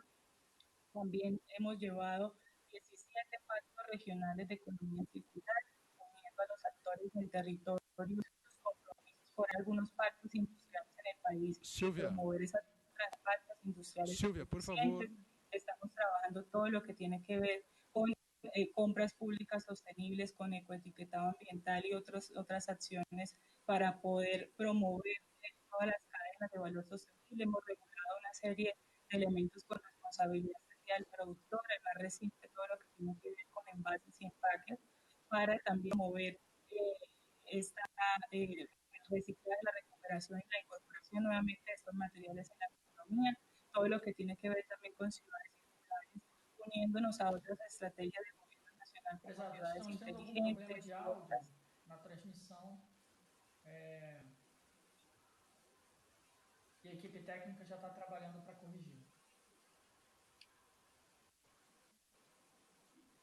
Silvia, uma sugestão, Silvia, se você puder tirar a imagem, escutamos muito ruim o seu áudio.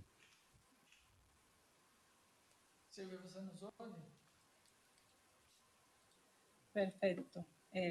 Continúo si me escuchan bien. Estamos también trabajando en todos los que son los mecanismos de innovación, los mecanismos de gestión para la transición hacia la economía circular, entre esos todo lo que tiene que ver con la innovación normativa, porque somos conscientes que esta normatividad fue pensada y diseñada en un contexto de economía lineal y al intentar esa transición, la misma normativa se convierte en una barrera.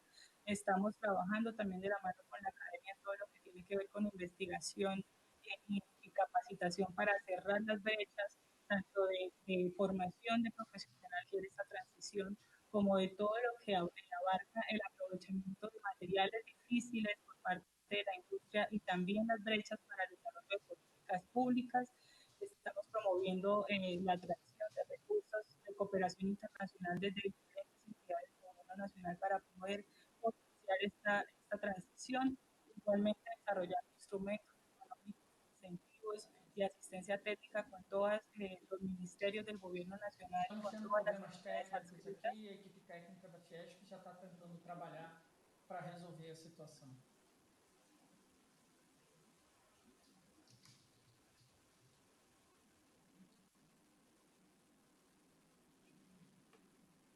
Já me escuta? Silvia, se você puder falar um pouco mais pausado, um pouco mais lento, para que o nosso pessoal consiga fazer a tradução para o português.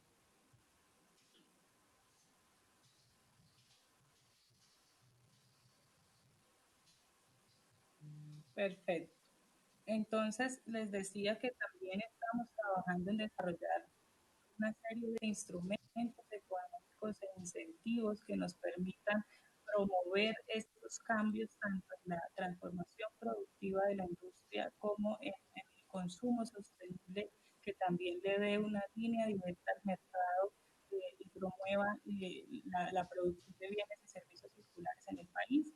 Estamos desarrollando también un programa nacional, un plan nacional de comunicación y cultura ciudadana para la economía circular, para llevar el mismo mensaje a los diferentes actores en todas las regiones del país.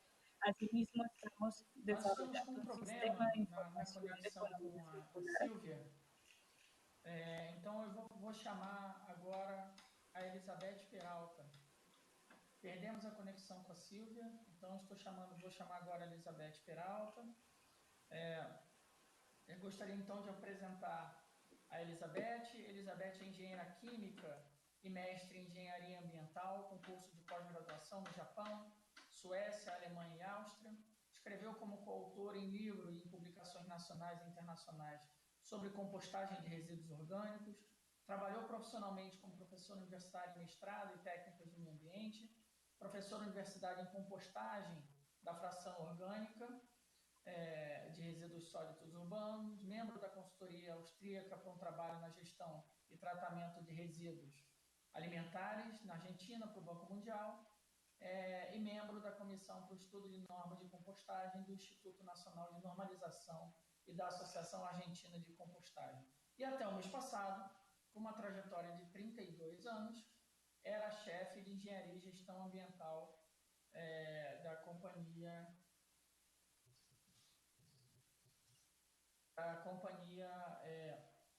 municipal de água e saneamento da cidade de Mar del Plata, na Argentina, onde, entre outras atribuições, projetou, gerenciou e implantou a operação de estação de compostagem de lodo de esgoto na cidade. Então, Elizabeth, bem-vinda. De sua perspectiva, como você enxerga a importância da economia circular e que experiências argentinas você poderia compartilhar conosco na implementação de projetos e processos da economia circular?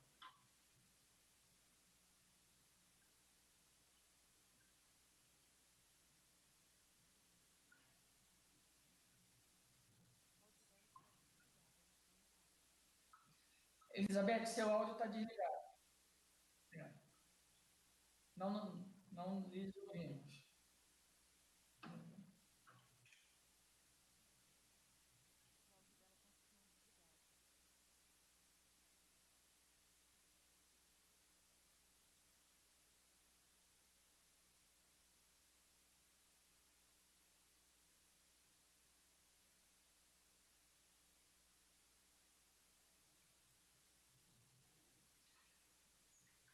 Elizabeth, não lhe escutamos. Precisa abrir seu microfone.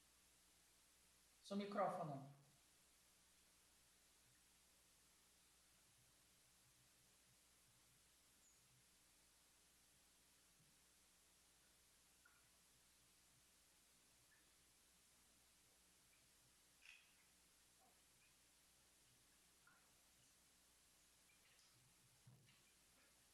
Bom, como também estamos com problema com a Elizabeth, vou pedir para ela trabalhar para consertar ali o microfone. Eu vou, então, adiantar e passar a palavra para Luiz Martínez Serna. Luiz é acadêmico da Escola de Governo e Comunicações da Universidade Central do Chile e diretor de desenvolvimento de negócios do Centro de Inovação e Economia Circular, SIEC. Além disso, é diretor executivo do Centro Latino-Americano de Relações com a Europa e foi chefe da sustentabilidade do ProChile, do Ministério de Relações Exteriores do Chile. A sua última publicação, Economia Circular e Políticas Públicas, Estado da Arte e Desafios para a Construção de um Marco Político para promover a economia circular na América Latina, preparada para o Programa Regional de Segurança Energética e Mudanças Climáticas da América Latina. Primero, hoy día somos cerca de 7.500 millones de habitantes en el mundo, se proyectan 11.000 millones de habitantes para el día, y aquí ya tenemos un desafío. Segundo desafío es tierras cultivables en algunos países están disminuyendo peligrosamente y sostenidamente por lo demás.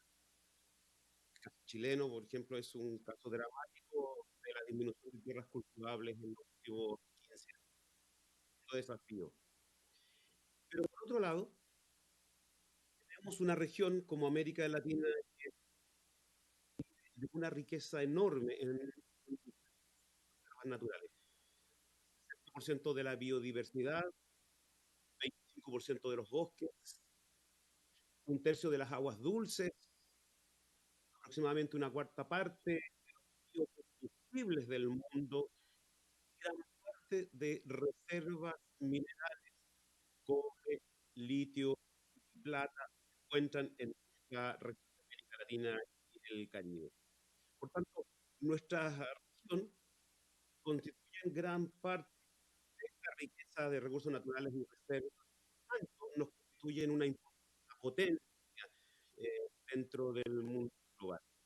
Ahora, la pregunta que debemos hacer en este momento es ¿cómo hacemos frente a condiciones económicas, sociales, ambientales en nuestros países, tal forma frente a estos grandes desafíos de cambio climático, de la disminución de y de condiciones bastante temporales en general? La respuesta, por supuesto, yo quiero de alguna manera los sectores o distintos actores, sociedad, gobierno, empresas, por cierto, Iniciamos por la sociedad. Ya veíamos o escuchábamos de los interventores anteriores que ya nos señalaban que respecto a la sociedad hay un desafío interesante, muy grande, que es avanzar en la sensibilización y compromiso de un consumo más responsable.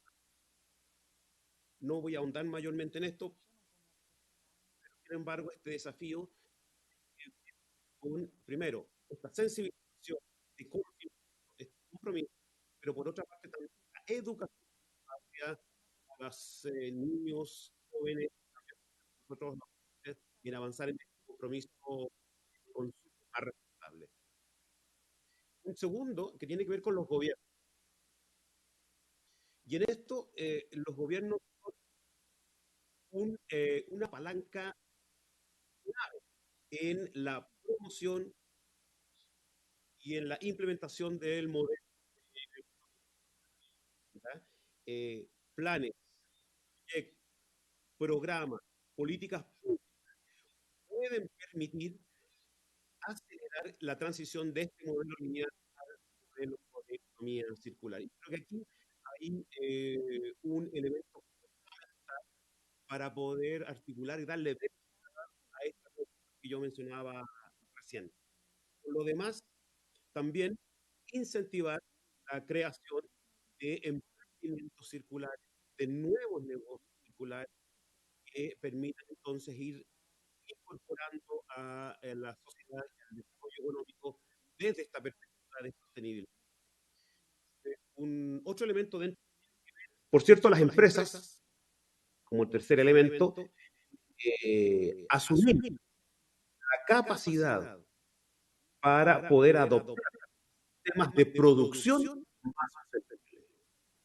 En esto quiero mencionar simplemente lo que se está dando en varios países de América Latina, que tiene que ver con los programas de producción más limpia, que son programas voluntarios donde empresas asumen el desafío de esta migración hacia tecnologías más limpias, con apoyo, por cierto, de Estado. Y el cuarto elemento que tiene que ver con las universidades es cómo fortalecemos la investigación, cómo fortalecemos la investigación, cómo fortalecemos la alianza con empresarios o con empresas productivos, no solo pensando en la perspectiva nacional de nuestro país, sino que también en la perspectiva territorial más pequeña de nuestros países. Nuestros países tenemos universidades nacionales, pero también tenemos universidades regionales, ubicadas territorialmente más acotadas. Por tanto, el desafío, un desafío nacional, pero con este desafío más territorial, desde esa perspectiva, la colaboración, la vinculación con la empresa, con el territorio, con la sociedad, lo hace, diría, de una riqueza tremenda. Sin duda, ninguno de estos actores puede actuar por sí solo. Nos necesitan todos. Y por tanto, aquí se plantea este desafío de articulación de actores para poder avanzar en este modelo de economía circular. Yo quiero contar el caso de Chile. Está a pocos meses de iniciarse un gran proyecto en la zona norte de Chile, donde responde justamente a esta articulación virtuosa de actores. El gobierno de Chile, empresas y universidades han establecido esta alianza para poder crear el Centro Tecnológico de Economía Circular en la macro. Bueno, este es un claro ejemplo de la articulación, permite el desarrollo, permite que a partir de la experiencia, de la investigación de las universidades, poder tener soluciones a las empresas. Por cierto, las empresas pueden invertir también en investigación, aquellas que por sí solas no. Entonces, esto permite claramente, a través de un ejemplo, poder pensar el resto de los países en América Latina, que también, por lo demás, en distintos niveles, poder empezar a crear condiciones favorables para el desarrollo de nuestros países. Ya han mencionado algunos actores, relatores previos, muchos de los ejemplos de microemprendimientos, empresas, procesos para la... Pero sin duda yo quiero destacar que los gobiernos, creo que se acabó el tiempo, creo que los gobiernos son fundamentales para promover las dinámicas de desarrollo de economía circular en nuestros países en América Latina. Muchas gracias. Graças, Luiz. Obrigado. Só para dizer que, infelizmente, a gente está tendo um problema muito sério na conexão. A equipe da FIESP está nos informando aqui que eles estão trabalhando para tentar corrigir os problemas de áudio que estão ocorrendo. E a gente vai seguir o nosso painel. Vamos voltar agora a Elizabeth. Eles informaram que corrigiram o som e depois a gente também volta a Silvia para que ela também possa fazer seus comentários. Então, Elizabeth, se você puder compartilhar conosco a experiência da Argentina, pode seguir em frente. Obrigado. Ok, ahora... Sí. Ok. Bueno, antes que nada, la oportunidad de participar, así que bueno, nada. Del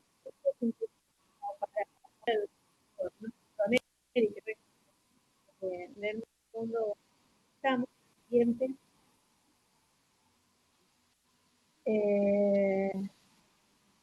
Lo siguiente, por favor.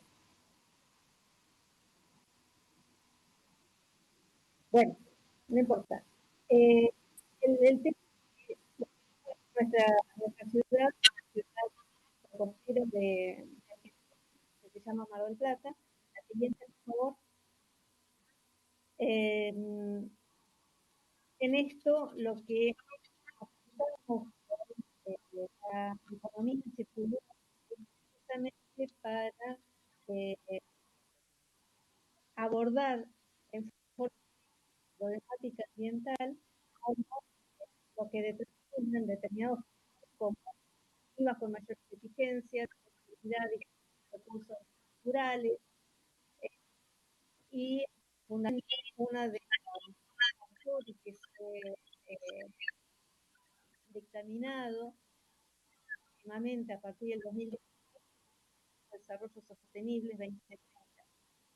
Esto nos ha permitido, si pueden ir pasando las diapositivas, esto es donde estamos con la economía circular, por favor.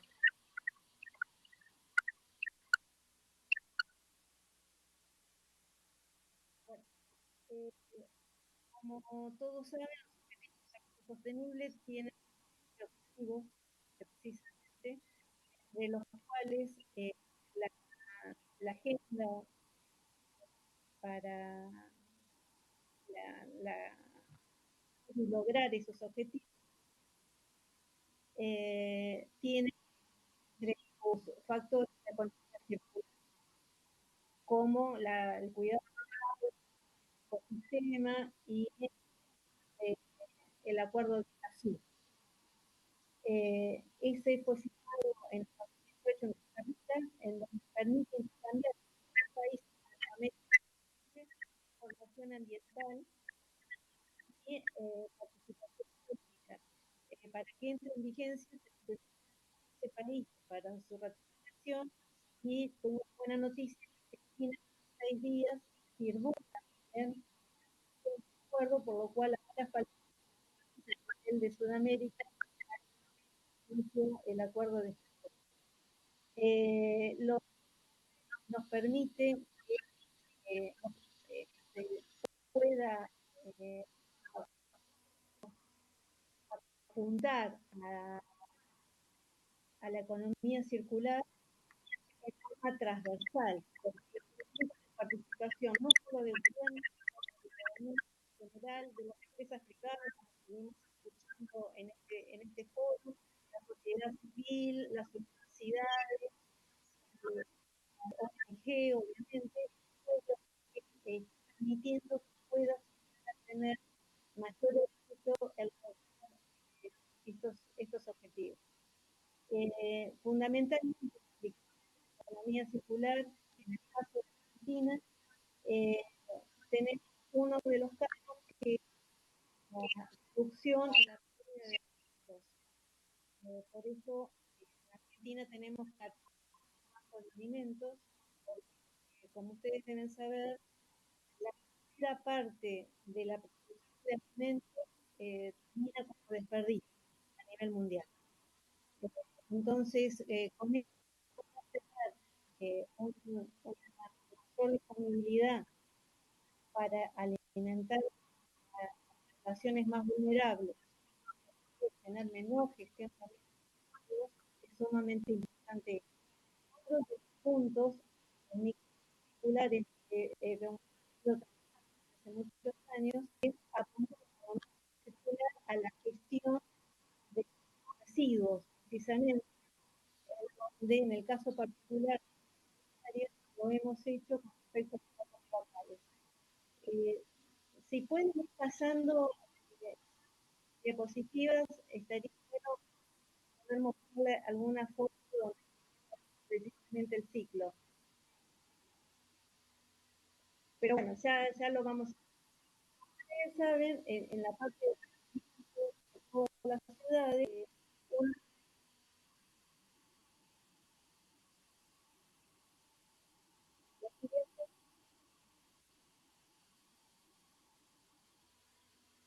no, para adelante.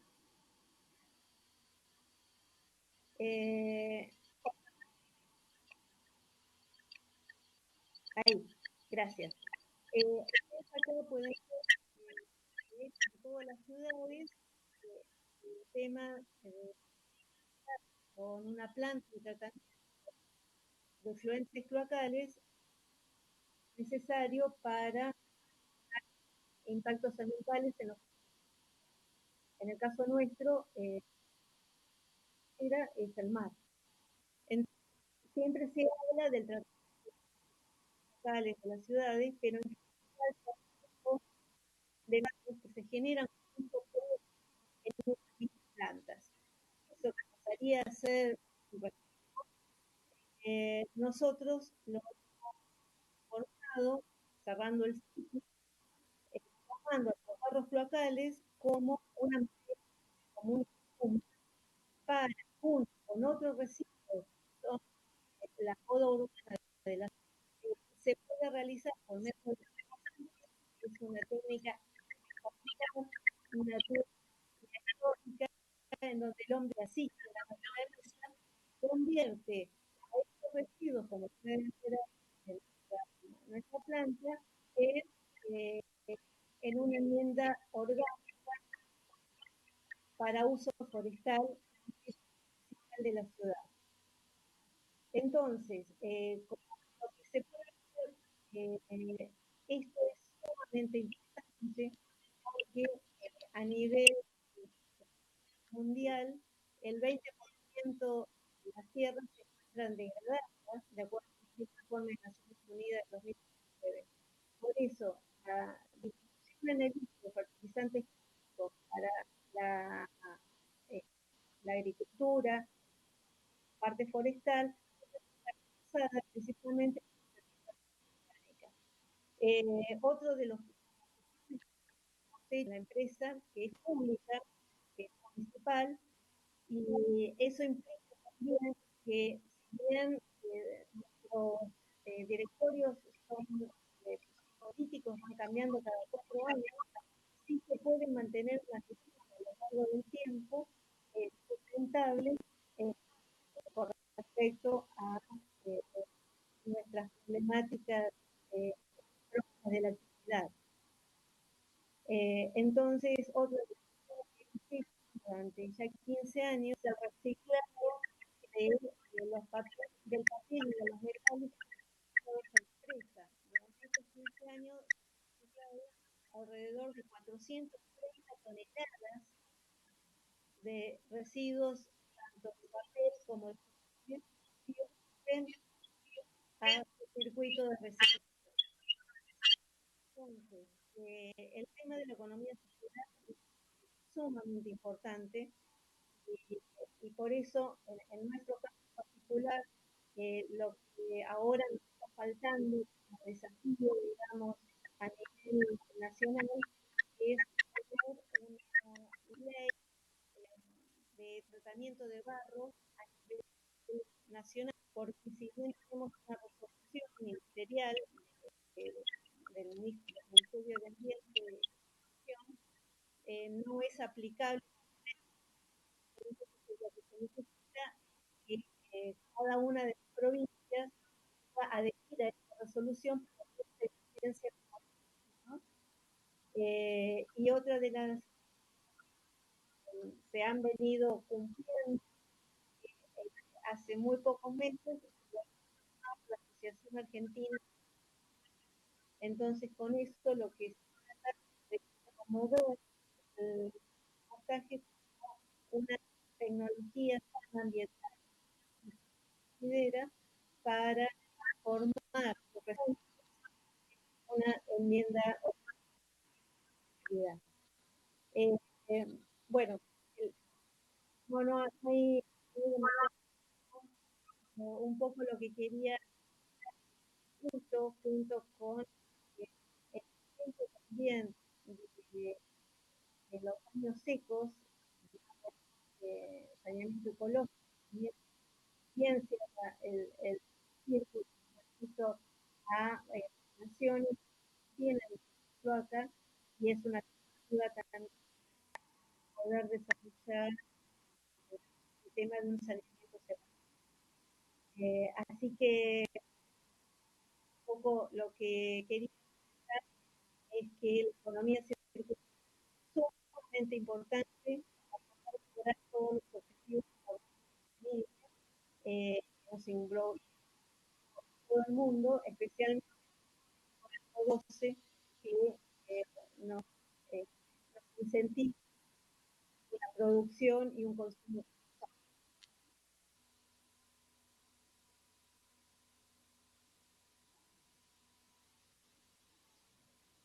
Obrigado, Elizabeth.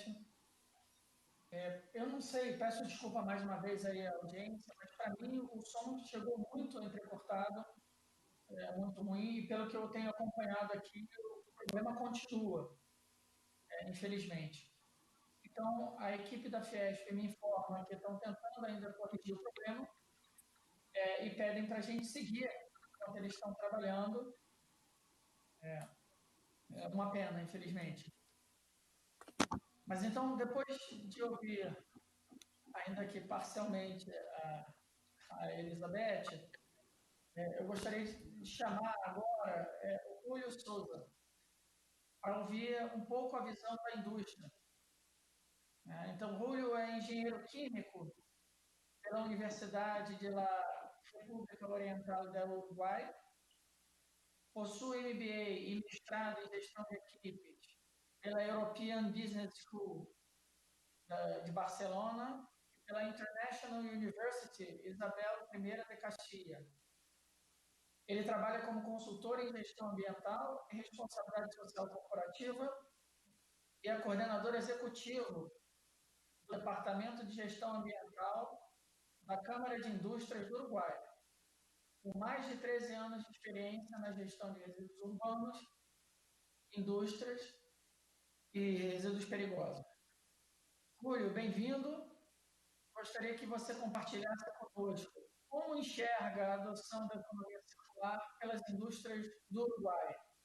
Que exemplos pode compartilhar e que desafios e oportunidades você enxerga? Esperamos que seu som funcione bem.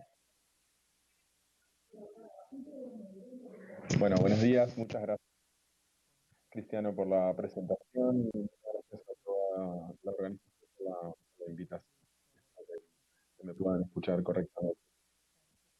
Bien, Uruguay ha tenido en general en lo que respecta a la circular Y destaco que se ha elaborado una economía circular, de hecho, elaborado por el Instituto Nacional de Transformación Productiva y Sostenibilidad. Y esto implica que a esta altura la economía circular no es una opción, es una obligación y desde mi punto de vista también un instrumento para lograr justamente una mejora en la competitividad de las empresas, del sector industrial en particular y países en general. Sin embargo, creo que en este momento ha habido demasiado centrado en algunos aspectos que son importantes, pero que quizá no son los en el foro de economía circular que se hizo, el primer foro latinoamericano de economía circular que se hizo hace años, creo que en el año 2007, se hizo en Montevideo. Uno de los participantes mencionaba que el problema que ellos veían desde Europa en el enfoque de economía circular en América Latina era que teníamos una economía lineal y él decía ¿no? que como que tratábamos de doblar la economía circular para la economía lineal para transformarla en circular. Y esto es un enfoque porque la economía circular parte desde el diseño de los productos para poder funcionar correctamente, no el tratar de simplemente adaptar la economía lineal. Entonces, creo que hay un importante desafío en lo que tiene que ver con trabajar en el ecodiseño. Obviamente hay excepciones, pero me refiero a lo global. Y no estoy diciendo tampoco que empezar con el reciclaje sea algo malo, quizá lo que estoy hablando es de pensarlo más globalmente. Y bueno, empezar por el reciclaje puede ser un comienzo, una forma de comenzar, pero es necesario formarnos. ¿Me están escuchando correctamente?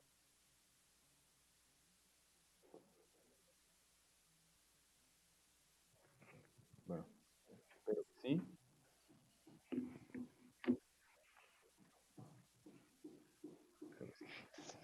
Y decía que podría ser una buena forma de comenzar la parte de reciclado. Creo que la oportunidad para formarnos, otras experiencias en el mundo, poder hacer benchmarking y así con las que aportar desde nuestro lugar es algo fundamental. Además, creo que es algo muy importante trabajar en la formación de los consumidores, tener consumidores más conscientes que puedan valorar el trabajo que se hace en particular. No necesariamente lleva a que los costos o los precios aumenten, pero si eventualmente pasa una consecuencia inesperada de esta manera, es importante que los consumidores tengan esa formación como para poder también adecuarse a los cambios y valorar, como decía, ese esfuerzo que se está haciendo desde el... Entonces encuentro como el mejorar nuevamente, el agregar valor, justamente por nuestro aporte a la economía circular a través de multisectorial. Por algunas iniciativas respecto a lo que se ha hecho en Uruguay, además del plan de economía circular en el que se trabajó, destaco que hemos tenido la responsabilidad extendida del sector de Latinoamérica en el año 2004 y estamos trabajando desde la Cámara de Industrias en el primer tema de responsabilidades del sector para envases y embalajes, justamente desde la Uruguay, en una participación público-privada con dos ministerios, el Ministerio de Desarrollo Social, los gobiernos locales y el sector privado, el sector industrial. También hemos tenido, no sé si me está escuchando, también hemos tenido un cambio en la matriz energética muy importante en los últimos años. ¿Me escuchan? Sí. Continúa, Júlio. Bien, Gracias, Cristian. Un cambio muy importante en las energías renovables, llegando en unos relativamente pocos años, menos de 10 años, a tener una generación de energía eléctrica del 100% a partir de fuentes renovables, y eso creo que también ha sido algo muy importante para Uruguay y para la región. Tenemos una ley de bolsas plásticas también hace unos 2 o 3 años, que hace justamente el consumo, que ayuda desde mi punto de vista que el consumidor tome conciencia sobre el impacto de sus decisiones de consumo. Y por último, mencionar que somos un país SPACE de la iniciativa para la economía verde desde el año 2017. Y el último proyecto que quería mencionar también del sector industrial, la Cámara de Industrias del Uruguay, es una plataforma industrial que es una especie de mercado virtual, como una bolsa de residuos en el sentido de bolsa de bursátil, en donde las empresas pueden publicar sus residuos o sus subproductos para alargar la vida útil, para transformar primero un residuo en un producto, pero también para alargar la vida útil, como decía, de una determinada materia prima, poder también, no solo es para residuos, poder también compartir una infraestructura o una maquinaria que de repente no está usada al 100%, y de esa forma tener, como decía, una forma de compartir recursos para poder tener un mejor aprovechamiento de las horas máquina o de las horas de la infraestructura. Así que creo que realmente se ha sido proactivo, pero queda mucho trabajo por hacer, y creo que eventos de este tipo nos permiten conocer qué es lo que se está haciendo en la región, y nos permite también ponernos en contacto con otros profesionales para poder construir entre todos, porque creo que la economía circular, como decía, es algo que nos incluye a todos, los estados, los gobiernos locales, el sector industrial y los consumidores, trabajando codo a codo para poder mejorar el medio ambiente, la economía y la sociedad en general.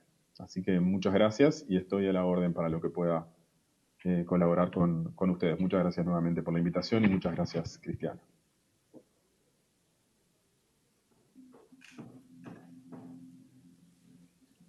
Obrigado, Julio. Creio que ouvimos bem do meio para o final da sua apresentação. Infelizmente, o início ainda estava cortando um pouco. Então, para complementar o nosso painel, eu queria chamar agora o Claudinei. Cristiano, a Silvia não teria uma complementação a fazer? A informação que eu tenho da FIESP é que o som da Silvia não está funcionando. Vamos conferir de novo? Tá, Silvia, você nos ouve?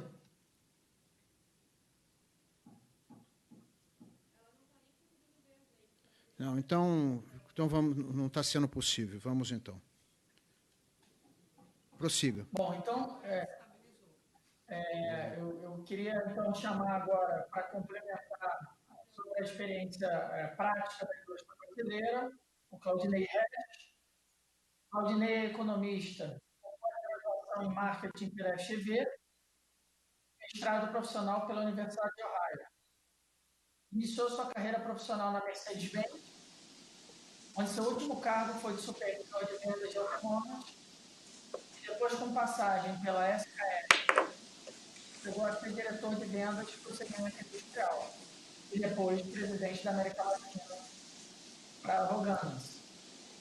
Nos últimos 5 anos, de volta à SKF, e atualmente presidente para a América Latina, com competências em promover turnaround e desenvolver industry footprint.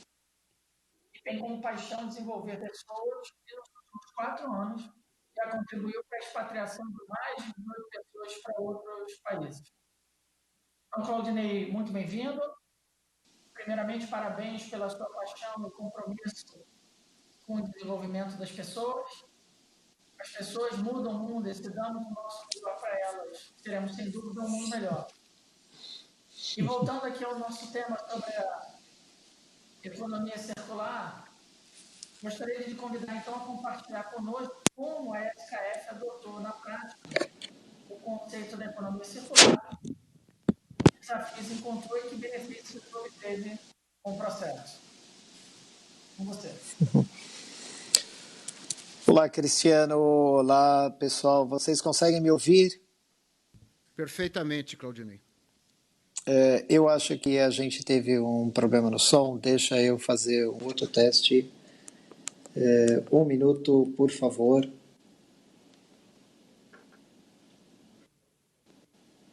Alô, alô. Está perfeito o teu som. Eu não tenho certeza se vocês conseguem me ouvir. Sim. Mas eu sou muito grato aqui à FIESP, Terra, San Martín, SCAF pelo convite. Eu realmente acredito que a indústria tem que ser protagonista no desenvolvimento de um capitalismo consciente e sustentável. E tendo em seu entorno o desenvolvimento da economia colaborativa, social e circular. E a SKF, uma empresa sueca, tem ao longo dos anos desenvolvido esse compromisso. Nós temos 113 anos de vida, estamos em 130 países, temos 100 fábricas no mundo. Dito isso, nós demandamos muita energia e sabemos da nossa responsabilidade com relação à emissão de CO2. CO2 que desde os anos 60 até agora tem tido uma evolução de 270% na sua emissão. Então, o que nós fizemos como empresa foi definir metas até 2025 para que o nosso processo fosse mais sustentável. Uma das metas que nós fizemos foi, até 2025, toda a produção de rolamento deveria promover uma redução de emissão de CO2 em 40%. A boa notícia é que já em 2020 nós temos 2 fábricas, uma na Espanha e uma na Áustria, que já são emissão de carbono zero. Isso nos inspira a fazer com que as outras 98 fábricas no mundo sigam esse caminho. Um outro fato que nos motiva a seguir o caminho da sustentabilidade é que de 2017 até 2019, a empresa cresceu algo como 13% e reduziu a emissão de CO2 em 36%. Bom, são dados verídicos. Nós somos uma empresa que está listada na Bolsa de Valores. Então, são detalhes que são constatados em nossos relatórios anuais e auditados. Isso nos motiva a fazer ações ainda maiores. Então, uma coisa que nós estamos fazendo mundialmente é mudar o nosso footprint.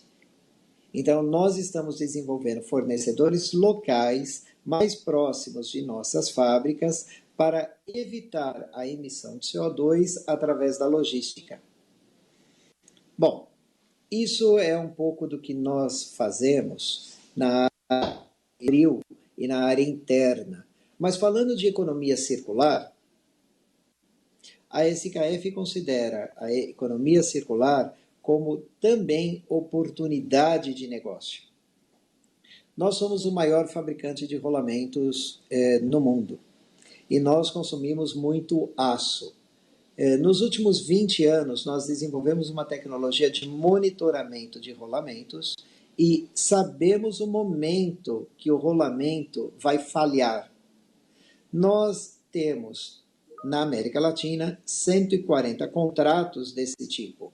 Então, informando o nosso cliente o momento que o rolamento vai falhar, nós podemos sacar o rolamento, repotencializá-lo, que dentro da economia circular é exatamente substituir a economia linear por uma economia onde nós reaproveitamos todos os recursos naturais empregados na fabricação daquele rolamento e entregamos de volta para o cliente o rolamento pronto para uso. De 2018 até agora, nós repotencializamos 640 toneladas de rolamento. O que isso significa para a economia circular? Isso significa a redução de 1.000 toneladas de CO2. E, pasmem, evitamos o consumo de 25 milhões de litros de água. Para vocês terem ideia do que isso significa, a minha fábrica em Cajamar, próximo a São Paulo, consome 5 milhões de litros de água por ano. Ou seja, nós estamos com esse processo contribuindo para que não se consuma 5 vezes a água que a minha fábrica consome. Um outro tipo de negócio relacionado com a economia circular que nós estamos desenvolvendo é a repotencialização ou recondicionamento de óleos industriais. Nós, na Suécia, desenvolvemos uma tecnologia onde, quimicamente, nós conseguimos promover a reutilização de óleos industriais. A minha fábrica já tem um processo desse rodando há 2 meses, o que, então, faz com que 99% do óleo industrial que seria utilizado pode ser reutilizado. Então, são 2 modelos de negócio vinculados à economia circular para que nós entendamos que não existe um romantismo totalmente vinculado à economia circular, mas existe, de fato, uma contribuição para a sustentabilidade e a geração de valor aos negócios da economia circular. Bom, Cristiano, muito obrigado pela participação, mas o meu recado era esse. A indústria deve e pode ser protagonista do desenvolvimento da economia circular. Muito obrigado, Cristiano. E mais uma vez, obrigado, FIESP.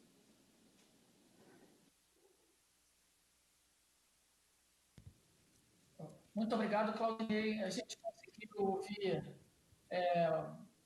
muito bem a sua apresentação. É muito interessante essa oportunidade que vocês têm tido de repotencializar os rolamentos e aplicar na prática o conceito de economia circular, com benefícios aí, claros, para a sociedade e para a própria empresa. Então, esse é um exemplo concreto que a gente pode observar, na qual muda-se o desenho. Cristiano, eu gostaria só de comentar que eu não te ouço. Por favor, não faça uma pergunta para mim nesse momento, tá bom? Muito obrigado. Tá bom. Então, eu queria passar agora a palavra para a Silvia. A FIESP informa que conseguiu reconectá-la no som. Silvia, ¿se me ouve? ¿Me escucha? Sí, te escucho, gracias. Bueno, entonces retomando un poco lo que les estaba contando al inicio del ejercicio de la Estrategia Nacional de Economía en Colombia, Economía Circular en Colombia, les contaba un poco lo que venimos desarrollando en el marco de los mecanismos, todo lo que se está avanzando en tema de innovación normativa para dar las condiciones para que esa transición sea una realidad, para modificar la normatividad que fue pensada en un modelo de economía lineal, para poder desarrollar los instrumentos económicos que incentiven la transformación productiva por parte de la industria y también ese cambio de modelos de consumo hacia inclusión de criterios de circularidad por parte de todos los consumidores a nivel nacional, todo lo que estamos haciendo con cooperación internacional, con investigación, no solo con la academia, sino también con los centros de investigación, desarrollo e innovación de la industria, para cerrar las brechas, para formar a los profesionales, para avanzar también en la información de base para el desarrollo de políticas públicas. Lo que estamos avanzando también en el Plan Nacional de Comunicación y Cultura Ciudadana para la economía circular, para poder llevar el mensaje a los diferentes actores. No es lo mismo llevarlo a la ciudad que a la zona rural, llevarlo a los niños que a los adultos mayores, a la industria, a los sectores, pero también a los actores públicos de cada una de las regiones del país. Y también lo que estamos avanzando en el marco del sistema de información de economía circular que se está construyendo en Colombia con el Departamento Administrativo Nacional de Estadística. Es un sistema que ya tiene su primer reporte, ya consultar el primer reporte de economía circular de Colombia, y que estamos avanzando también con todos los actores que producen información estadística en el país y que la consumen, para poder empezar a medir lo que hoy no estamos midiendo, a generar nuevos indicadores que nos permitan evidenciar cómo estamos avanzando en esa transición hacia la circularidad en el país. También les comenté un poco de los vehículos, de cómo estamos avanzando con los parques industriales ecoeficientes, cómo estamos poniendo recursos para apoyar y apalancar con capital semilla los emprendimientos sostenibles, los nuevos modelos de negocio de economía circular. Estamos también trabajando en un proyecto de cooperación para impulsar el consumo sostenible en América Latina con México y Costa Rica, y promover también todo ese cambio hacia adopción de estilos de vida sostenibles. También hemos hecho un gran esfuerzo por empezar a incluir economía circular en otras agendas y en otros ámbitos. Ya logramos que se insertara economía circular dentro del Sistema Nacional de Competitividad e Innovación, evidenciando, así como lo decían mis antecesores, que la economía circular efectivamente impacta la competitividad y la productividad de los sectores. Es una instancia decisiva del gobierno nacional, donde ya estamos trabajando para también llevarla a territorio a través de toda la infraestructura ya instalada, y estamos activando en el país 25 mesas regionales de economía circular en diferentes departamentos de todo el país, para empezar a unir a los actores públicos y privados, a todos los que suscribieron el Pacto Regional de Economía Circular, a la academia, a los gremios, pero también a las asociaciones de recicladores, a los clústeres, y entre todos poder avanzar en la implementación de la economía circular en territorio. Estamos apostándole a que se prioricen, formulen e implementen proyectos regionales de economía circular en cada uno de los rincones del país. También hicimos un esfuerzo, dado que este año en Colombia hubo cambio de gobernadores departamentales y de alcaldes municipales, para que dentro de sus nuevos planes de desarrollo se incluyeran apuestas por la economía circular y metas asociadas a la circular, que estuvieran también muy alineadas con las metas, indicadores y acciones que plantea la Estrategia Nacional de Economía Circular, y también en los planes de acción interinstitucional de 4 años de las autoridades ambientales, que tenemos cerca de 40 en todo el país, y para que en sus jurisdicciones también acompañaran esa gran apuesta por la transición y ese cambio de modelo de producción y consumo en el país. Igualmente incluyendo economía circular en las agendas departamentales de competitividad e innovación de cada departamento, para que también concursos y se prioricen proyectos de economía circular por parte de todos los sectores del país.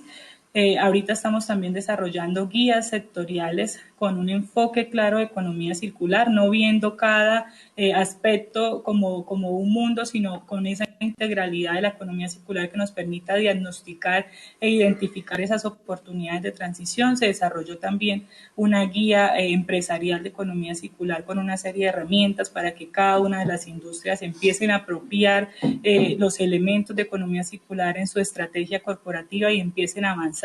Estamos también ahorita desarrollando una guía técnica colombiana para los principios de la economía circular en la industria. En estos momentos la tenemos en consulta pública, y también asumimos recientemente la presidencia de la Coalición Regional de Economía Circular para América Latina y el Caribe, un escenario en el que pues creo que todos los países que estamos hoy acá presentes en este diálogo ya han enviado sus puntos focales, y es un escenario que nos invita precisamente a unirnos como región a compartir esas experiencias, esas lecciones aprendidas, a unificar criterios, a poder proponer y liderar algunos proyectos regionales de países que sirvamos de ancla para otros y que podamos todos avanzar hacia esta transición como región, también viendo otros acuerdos de gran potencial como la Alianza del Pacífico, todas las alianzas comerciales que se puedan dar, incluso mirando esos cooperantes internacionales que también son receptores de productos de importación desde varios de la región y cómo con esos criterios de compra también nos impulsan a avanzar en esa transición hacia la economía circular. Y estamos también, hemos desarrollado un programa de formación para fortalecer capacidades en los funcionarios públicos del país y ahorita estamos también lanzando, similar al ejercicio de Brasil, un curso virtual, gratuito, certificable de economía circular con el Servicio Nacional de Aprendizaje que llega a todos los rincones del país. Inicialmente va a ser de esos acuerdos y esas agendas, estamos desarrollando planes de acción con acciones concretas para que los sectores también nos ayuden a avanzar en esta transición y a transformar sus modelos de producción y consumo.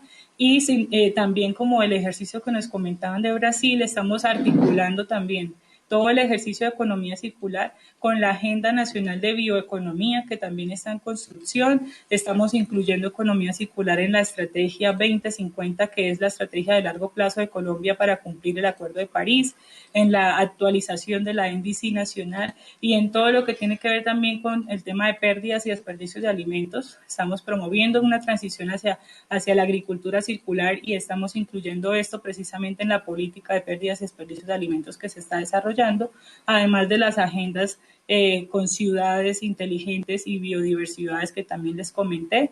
¿Cómo le aporta esto al desarrollo sostenible? También todas las líneas de acción que ha priorizado la estrategia, todas las metas, los indicadores y las acciones están alineadas con la Agenda 2030 de Desarrollo Sostenible y le apunta al cumplimiento de los ODS. También todo lo que tiene que ver con la economía circular como ese impulsor del desarrollo bajo en carbono, de la transición energética y de la resiliencia y la sostenibilidad de las cadenas productivas. Y también ahorita mismo se está desarrollando en el país un documento de política para avanzar, para hacer esa reactivación económica post-COVID, pero que sea resiliente y sostenible. Y dentro de este documento de política, un elemento clave y fundamental es la movilización de la industria hacia la economía circular, estándole para que también hayan recursos que promuevan todos los nuevos modelos de negocio de la economía circular, teniendo en cuenta que también, como lo mencionaban, es un gran potencial de generador de nuevos empleos, de empleos verdes y empleos de calidad. Y dentro de los principales retos, sin lugar a dudas, el trabajo interdisciplinario, sumar a todos los actores, a los públicos, a los privados, también a todos los sectores productivos del país, lograr también cambiar esos modelos y esos hábitos de consumo, incluir criterios de sostenibilidad para las compras, no solamente las compras públicas sostenibles, sino también cada uno de nosotros como ciudadanos. Y también ese gran reto que nos plantea ahora la Coalición Regional de Economía Circular para América Latina y el Caribe y las oportunidades que se abren allí para avanzar en esa transición en la región. Y un reto que es muy propio de la región de Latinoamérica y el Caribe y es precisamente incorporar a los recicladores de oficio en todos esos elementos de cadena de aprovechamiento de materiales para que pues ellos siendo una pieza clave para que no se sientan aislados y para que sumen y hagan parte de toda la transformación productiva en la región y en los sectores productivos del país.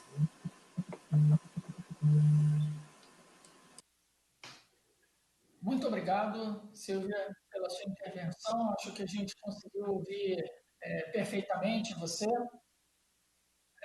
Queria parabenizar o esforço que a Colômbia está fazendo em relação principalmente a conexão. Né? Se eu pudesse resumir um pouco a sua palestra, eu resumiria em conexão. Como vocês estão conectando a questão do setor público, do setor privado, o desenvolvimento de parcerias, a inserção de projetos regionais, a inclusão de planos de economia, da economia circular, nos planos plurianual, nos planos do governo, integrando efetivamente a estratégia ao desenvolvimento do país, inclusive a estratégia de longo prazo. Então, é realmente um exemplo muito interessante que serve de inspiração aos demais governos aqui da América Latina. Então, rapidamente, agora, considerando que a gente teve problemas do som, eu queria fazer uma rodada para que todos rapidamente respondam em uma frase ou um parágrafo, tendo ouvido as experiências de hoje, ou a partir da perspectiva que você tem, qual é o maior desafio ou gargalo que você elencaria para o efetivo avanço da economia circular na América Latina? E aí, Daniel, eu queria então recomeçar com você. Se você puder falar rapidamente.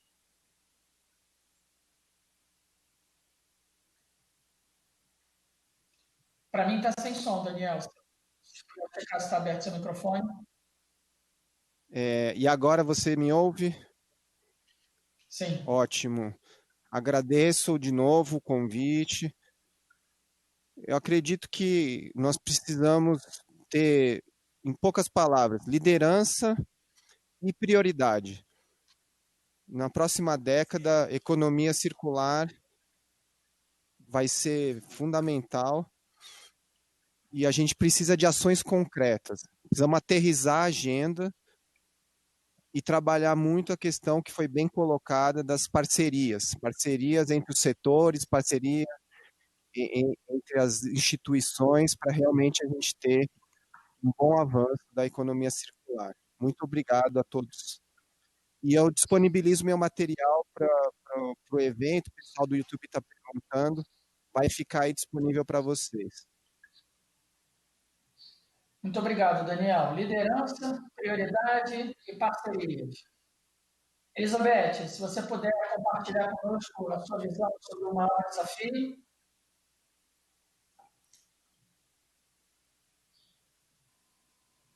Sí, no sé hasta dónde me han hablar, pero yo creo que uno de los desafíos que es, como lo decía, hacer las bases de la situación política como la ciudadanía general. Pero también que tengamos legislación que avalen específicamente las que en el caso nuestro, por ejemplo, nos falta una normativa la gestión de tratamiento de bases, por ejemplo. Pero por el otro lado, algo que hace 2 años se aplicó en el cual se incrementó las pérdidas al crear que antes se dejaba la responsabilidad cuando donan alimentos, que hasta hace 2 años atrás era un impedimento para que los mercados o las industrias puedan donar a aquellos que estaban por vencer, ¿no? Entonces, eso es lo de la parte legislativa y poder comunicar en distintos países. Ese es un poco la debilidad que todavía.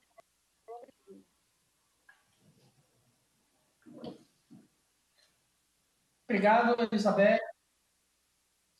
Luiz, qual é a sua visão sobre o maior desafio para a gente conseguir avançar com a economia circular na América Latina?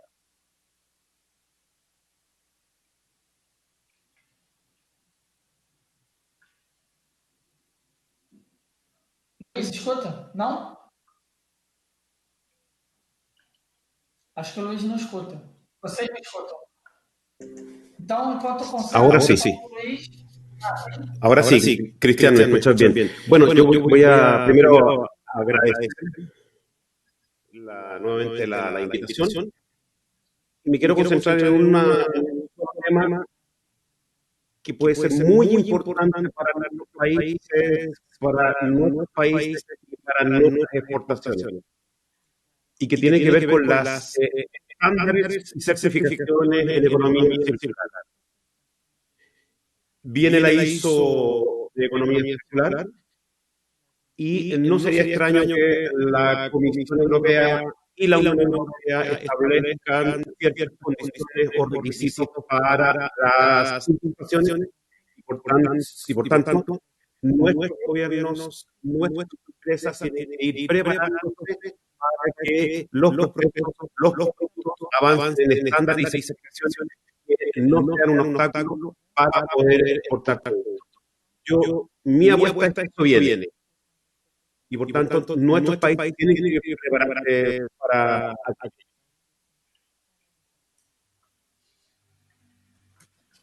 Muito obrigado, Luiz. Julio, de sua perspectiva, qual o maior desafio para a gente avançar na economia circular na América Latina?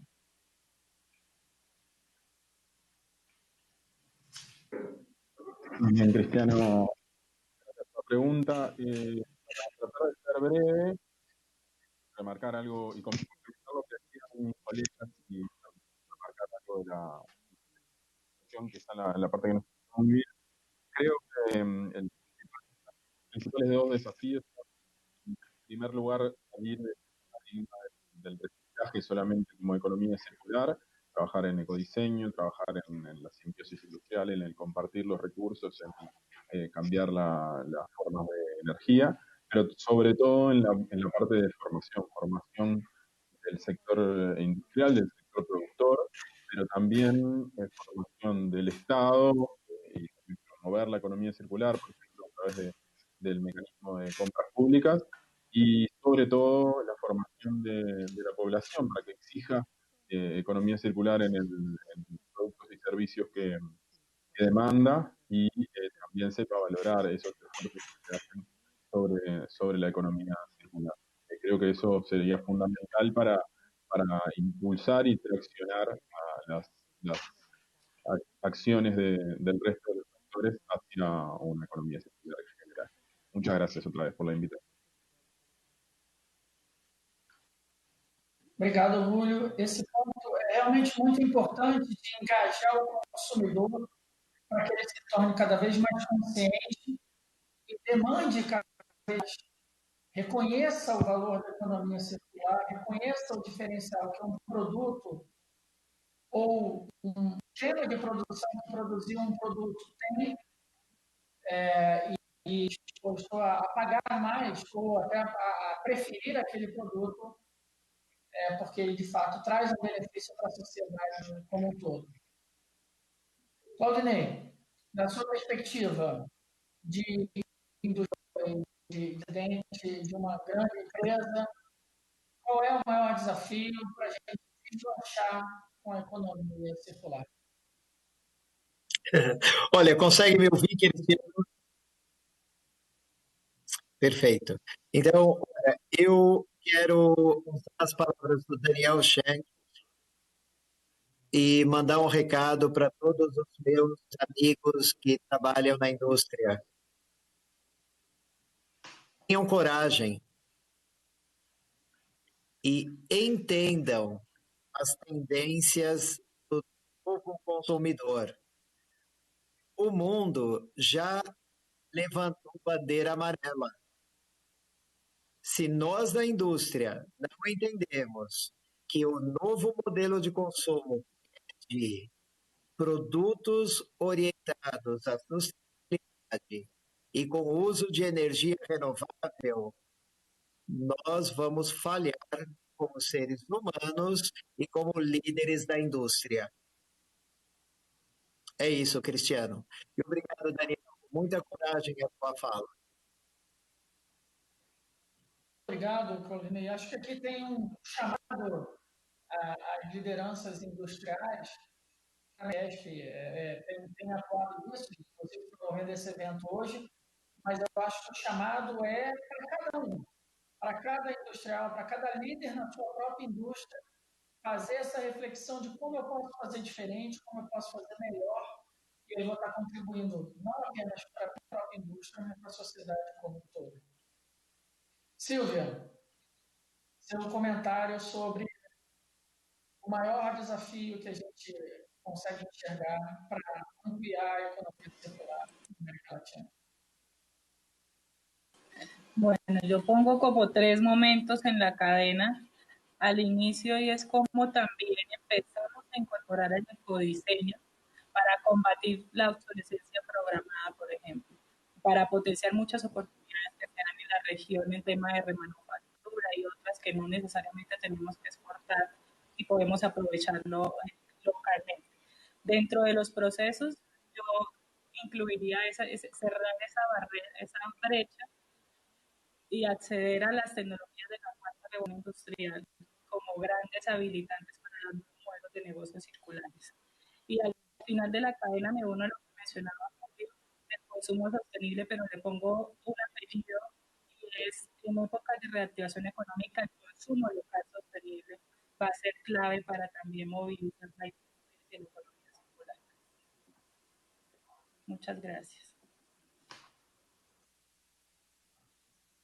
Obrigado, Silvia. Então, caminhar para o encerramento. Primeiro, agradecer a presença de todos e todas nesse nosso painel de hoje. A FIESP nos pede desculpas a todos pelos problemas técnicos que tivemos. Essa é uma questão da modernidade, né? Acho que ainda estamos todos a conectar simultaneamente pessoas de uma forma eficiente, então acontece, né? Mas creio que pelo menos na parte final a gente conseguiu aproveitar e conseguiu ouvir bem melhor os palestrantes. Eu resumo identificando que nós temos ainda um desafio grande para avançar a economia circular na América Latina, mas é um mercado imenso a ser explorado.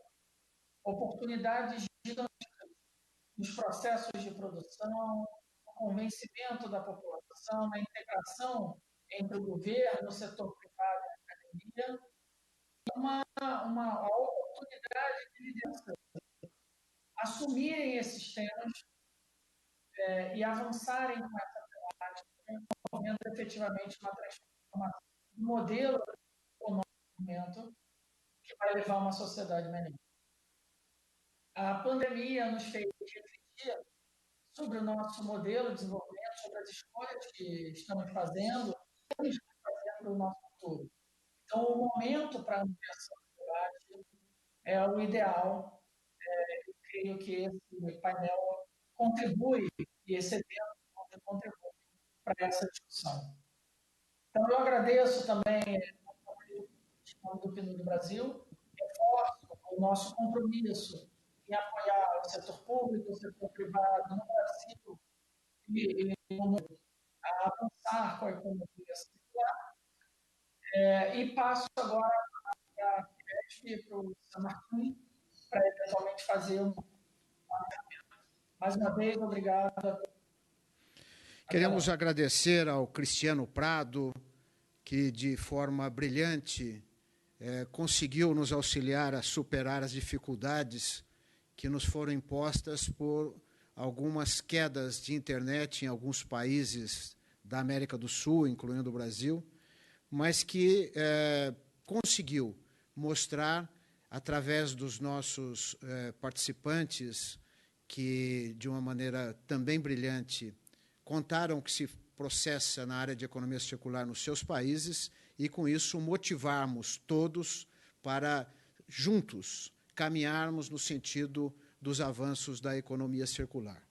Estamos num fórum mundial que teve uma sessão no dia de ontem e se encerrará daqui a pouco. Nós vamos mostrar nesse momento a todos vocês.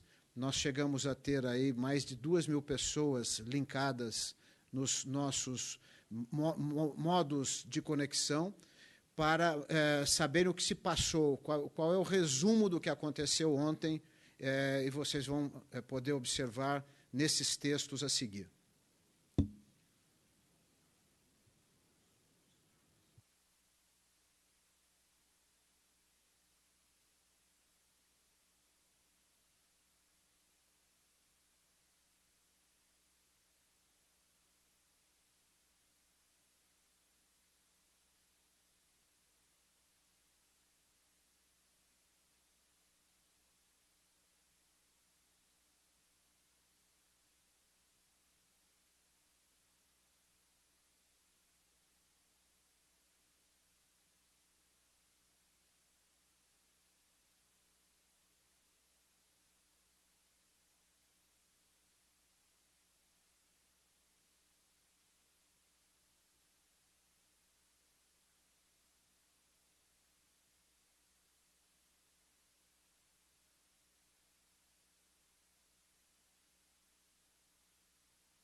E, nesse momento, está sendo iniciada a sessão de encerramento do Fórum Mundial de Economia Circular.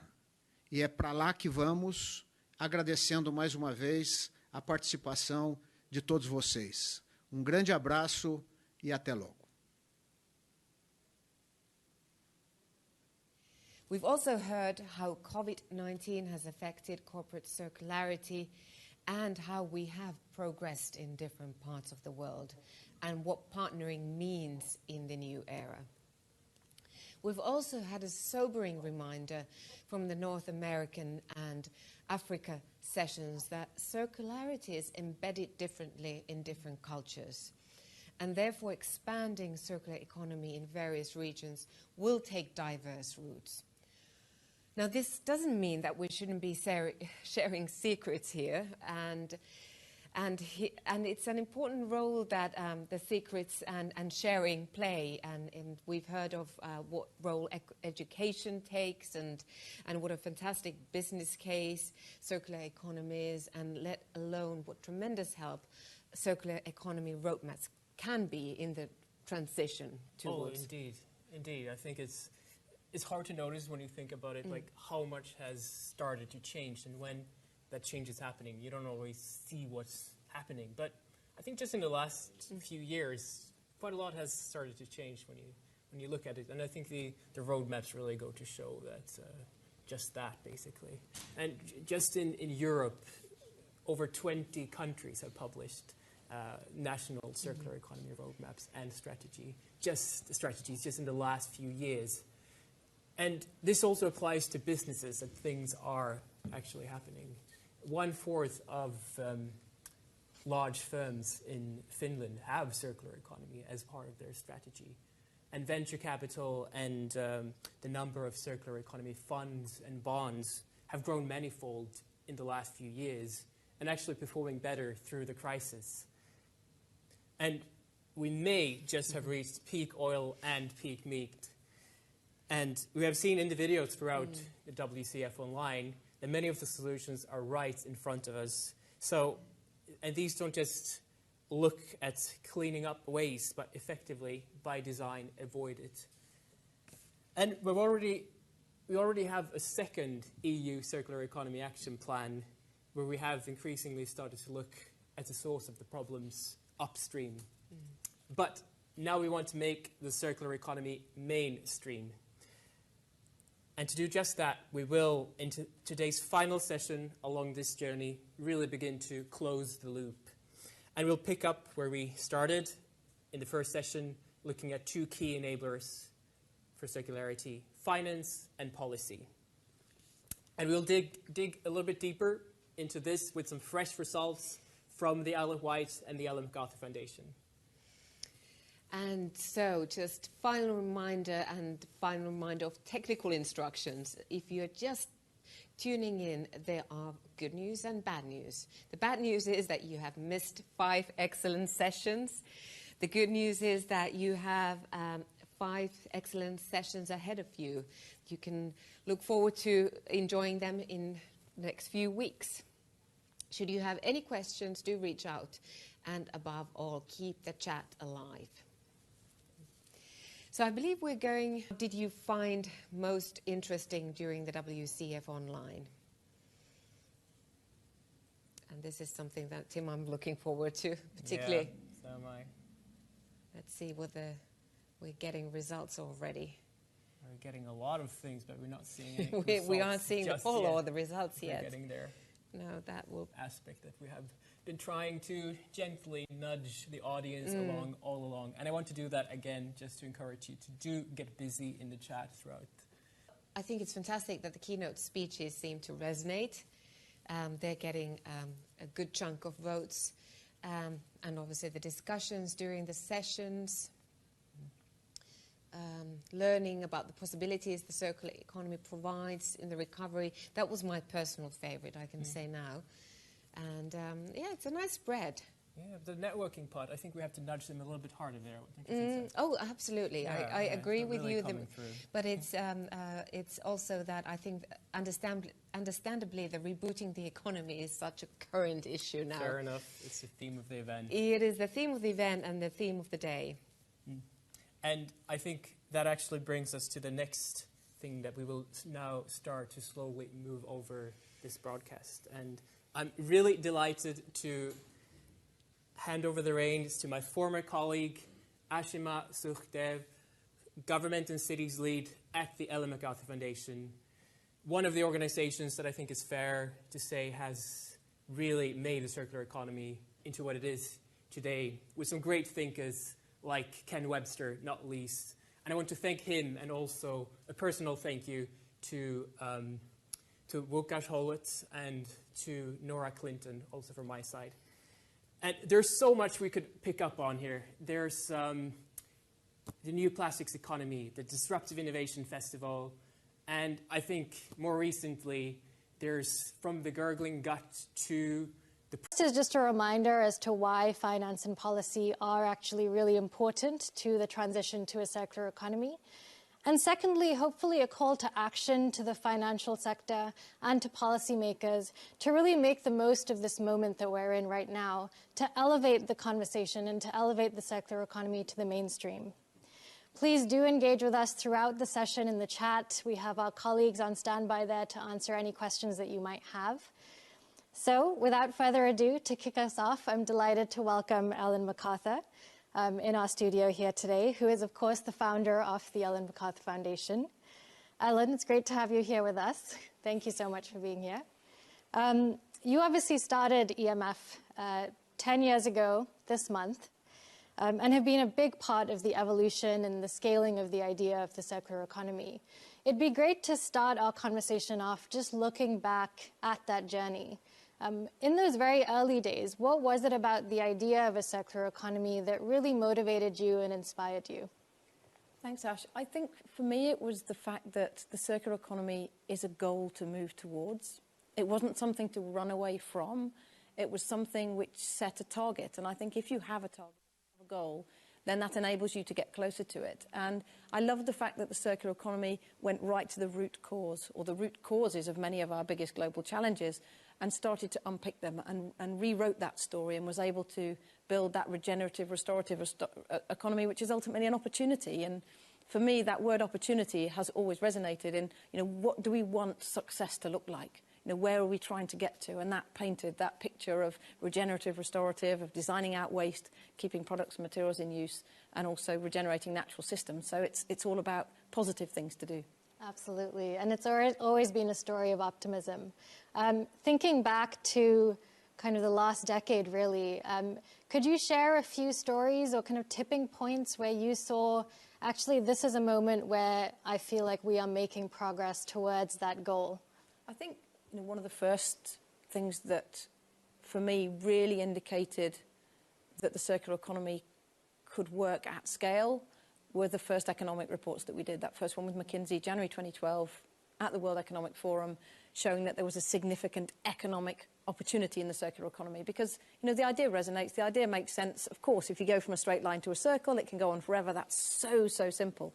But actually, that put a monetary value to it. That said, does circular beat linear? What is the economic value? And that showed positive in every single way. And, yes, it does decouple growth from resource constraints. Yes, it is for good for business. Yes, it is for the wider economy. It's regenerative, it's restorative. The more we do, the better. The faster we do this, the better. For me, that was a big thing. I think looking back at the work around the new plastics economy and realising that if you're actually physically going to change a global material flow, you need everyone around the table. You need the biggest players around the table to agree on what success looks like, so you don't have those 100 innovations in 100 directions adding up to not a solution. That, for me, has also been a really, really big moment, because that was having very difficult conversations with absolute competitors around what are we trying to get to then put things in place. So that's been a big thing. And also just the general communication around opportunity. That has led to a significant change in people's mindsets around, the more we do this, the better. The faster we get there, the better. And I think that's a great thing. Yeah, absolutely. I guess focusing in now a little bit more on this last year, which has obviously been a difficult one for all of us. What are some of your reflections on the last 6 months? Were you worried at any point that the momentum behind the circular economy was going to slow down? I'd say, when COVID hit, none of us knew what to expect. I think, the world is still in crisis, isn't it? We are far from through this pandemic, but nobody knew where the balls were going to fall. But very, very early conversations in that total chaos of the first few weeks and months showed us that not only had circular economy embedded before it hit, but actually in many cases people were restating that it was important to them. They were working out how circular economy could help them move forward. And I think that was incredibly positive as a message to come back to us, because of course everything's in the air and people are trying to work out what that new normal would look like. But actually circular economy seems to be very deeply embedded in those conversations that we've had, both actually within the corporate world and businesses and innovators and designers, and also in the policy space as well. And what was it about the circular economy idea, or the solution space that it plays in, that actually made people feel like this is still a relevant conversation now today, given our economic crisis, given our climate crisis, and so on? I think COVID has exposed many challenges within the way the global economy runs. When you look at supply chains, they're actually very brittle, they're very long, they're actually very easily disrupted by something on this scale. What we see within circular design and circular innovation is that you become less dependent on these long supply chains, but you decouple your growth from those supply chains. You start to find new sources of material, you start to remanufacture, you look at creating the same products but in different ways. So actually there you decoupling from those fragile supply chains. So we've seen lots of conversations around this evolution towards circularity. And I think when you look at the investment that governments have put in, the stimulus packages to help the economy move forward, actually we have an opportunity here. We have a moment in time. We can build back better, as we've heard so often, but by being more resilient once we've put circular economy into play. When we look at regenerating natural systems, what a phenomenal opportunity. So it's about using this moment and the narrative that's now there between government and businesses, because in a way that's almost never been stronger. Exactly. What are some examples of either statements that leaders have made in the last 6 months, or examples of how companies and governments have kind of been stepping up and actually still supporting this circular economy agenda? Do you have any that you can share? I mean, we've had conversations that I don't think... And if anything, it's more relevant than ever. So that's fantastic. As I mentioned, the restaurants, it'd be great to dip into that a little bit more. Based on what you've seen, and I mean, Ursula von der Leyen is a great example of that, what role do governments have to play in accelerating the transition to a circular economy? I think, governments, they create the playing field for businesses, be it a huge corporation or a startup, to operate within. And although in many ways you could say you can reach part of circularity through business decisions individually, actually when we look at things like the new plastics economy, or you look at how regenerative agriculture could play out at scale, government has a huge, huge role to play and is able to speed this up. So I think what's really important is that very strong dialogue between business and government and sectors and government to make the right calls now to help to put the right things in place to help circular economy to accelerate faster, because now really does feel like the time. Exactly. I mean, you mentioned the stimulus packages as well. I think this is a moment to make sure we don't get stuck into linear lock-in, otherwise we're at risk of that. Exactly. And now turning to finance, we at the Foundation have obviously been quite focused on that topic over the last year. Could you tell us a little bit about how the financial sector has kind of entered this conversation and what you've seen them doing to support this? Yeah, I'd say in the last couple of years, the conversations with financial institutions have just gone like this. Initially conversations, that's led to actions. And what we're seeing, especially really on the back of things like the new plastics economy or the work around textiles and fashion, is if these businesses are pledging to go from here to here, how are they going to fund part of that?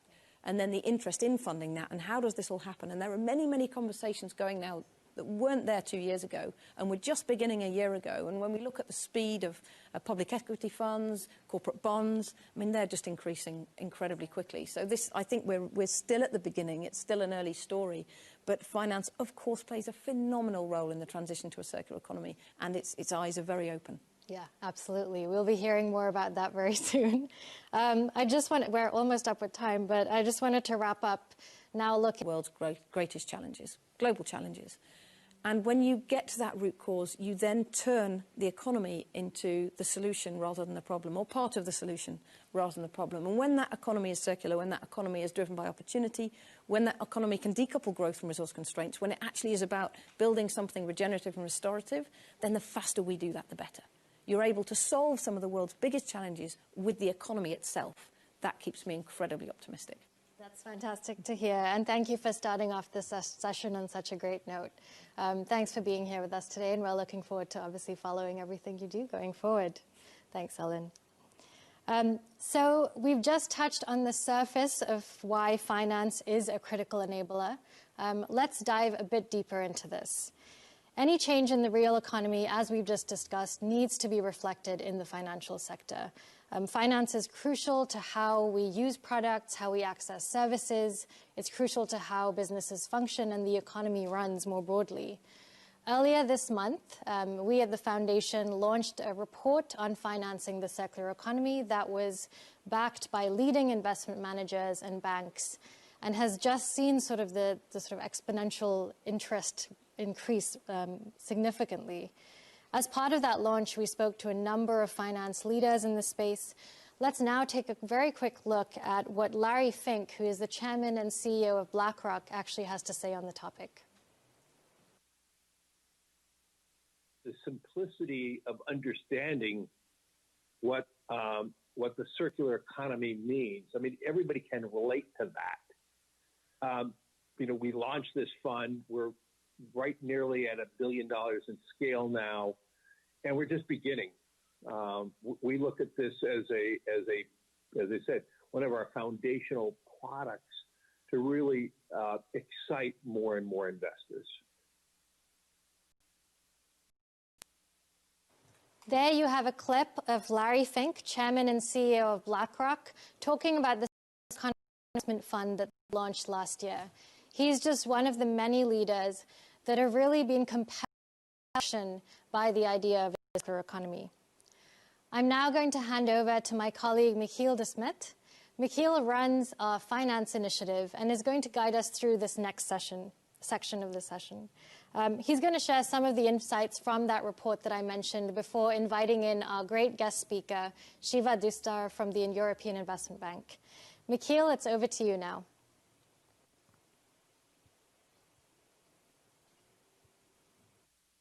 The insights from our work on finance.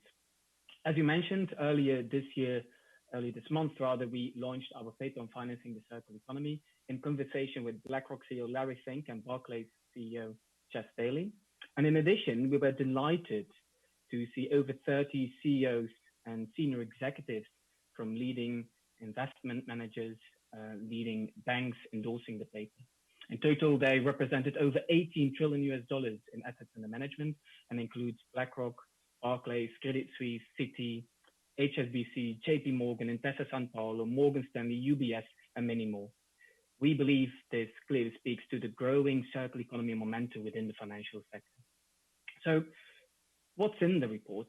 I'll share a few key findings. First of all, the circular economy offers a massive opportunity to the finance sector, as it will help them deliver on goals related to climate change, loss of biodiversity, plastic pollution, and other global challenges. And at the same time, it provides new and better growth opportunities. So that's one. Secondly, we clearly see the transition happening as companies and governments are adopting its principles. This is, for example, reflected in entire industries that have started to transform, such as fashion and plastics. Thirdly, the market is taking off. In the past 18 to 24 months, we've seen a steep growth in circular economy financing activity. Let me give you a few examples, as you already hinted at. Back in 2017, we saw or no such fund existed, but by mid-2020, there were 10 public equity funds dedicated solely or partially to the circular economy, launched by the world's leading providers, including BlackRock, Credit Suisse, and Goldman Sachs. Also, in the past 18 months, at least 10 corporate bonds financing circular economy activity have been issued by global companies such as Google, BASF, PepsiCo, and Philips, with the support of leading investment banks such as Barclays, HSBC, ING, Morgan Stanley, and many more. And we see a similar pattern, a steep growth pattern across the financial services sector, covering private market funds, including venture capital, private equity, private debt, but also bank lending and insurance. For example, Intesa Sanpaolo launched a €5 billion credit facility to support circular companies.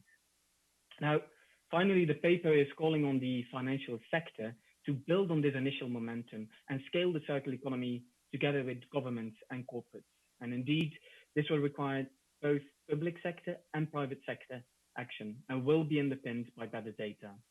This, for example, would include better performance, circularity performance measurement as provided by Circulytics, which is the Foundation's circularity measurement tool. Now, in that context of next steps towards scaling finance for the circular economy, blended finance has an important role to play. It will help de-risk investments, it will help attract private sector capital, and can provide necessary structuring advice. Hence, I'm also delighted to invite today Shiva Dutta, who's head of Innovation Finance Advisory at the European Investment Bank. Shiva, good afternoon. Welcome, and thank you very much for joining us today.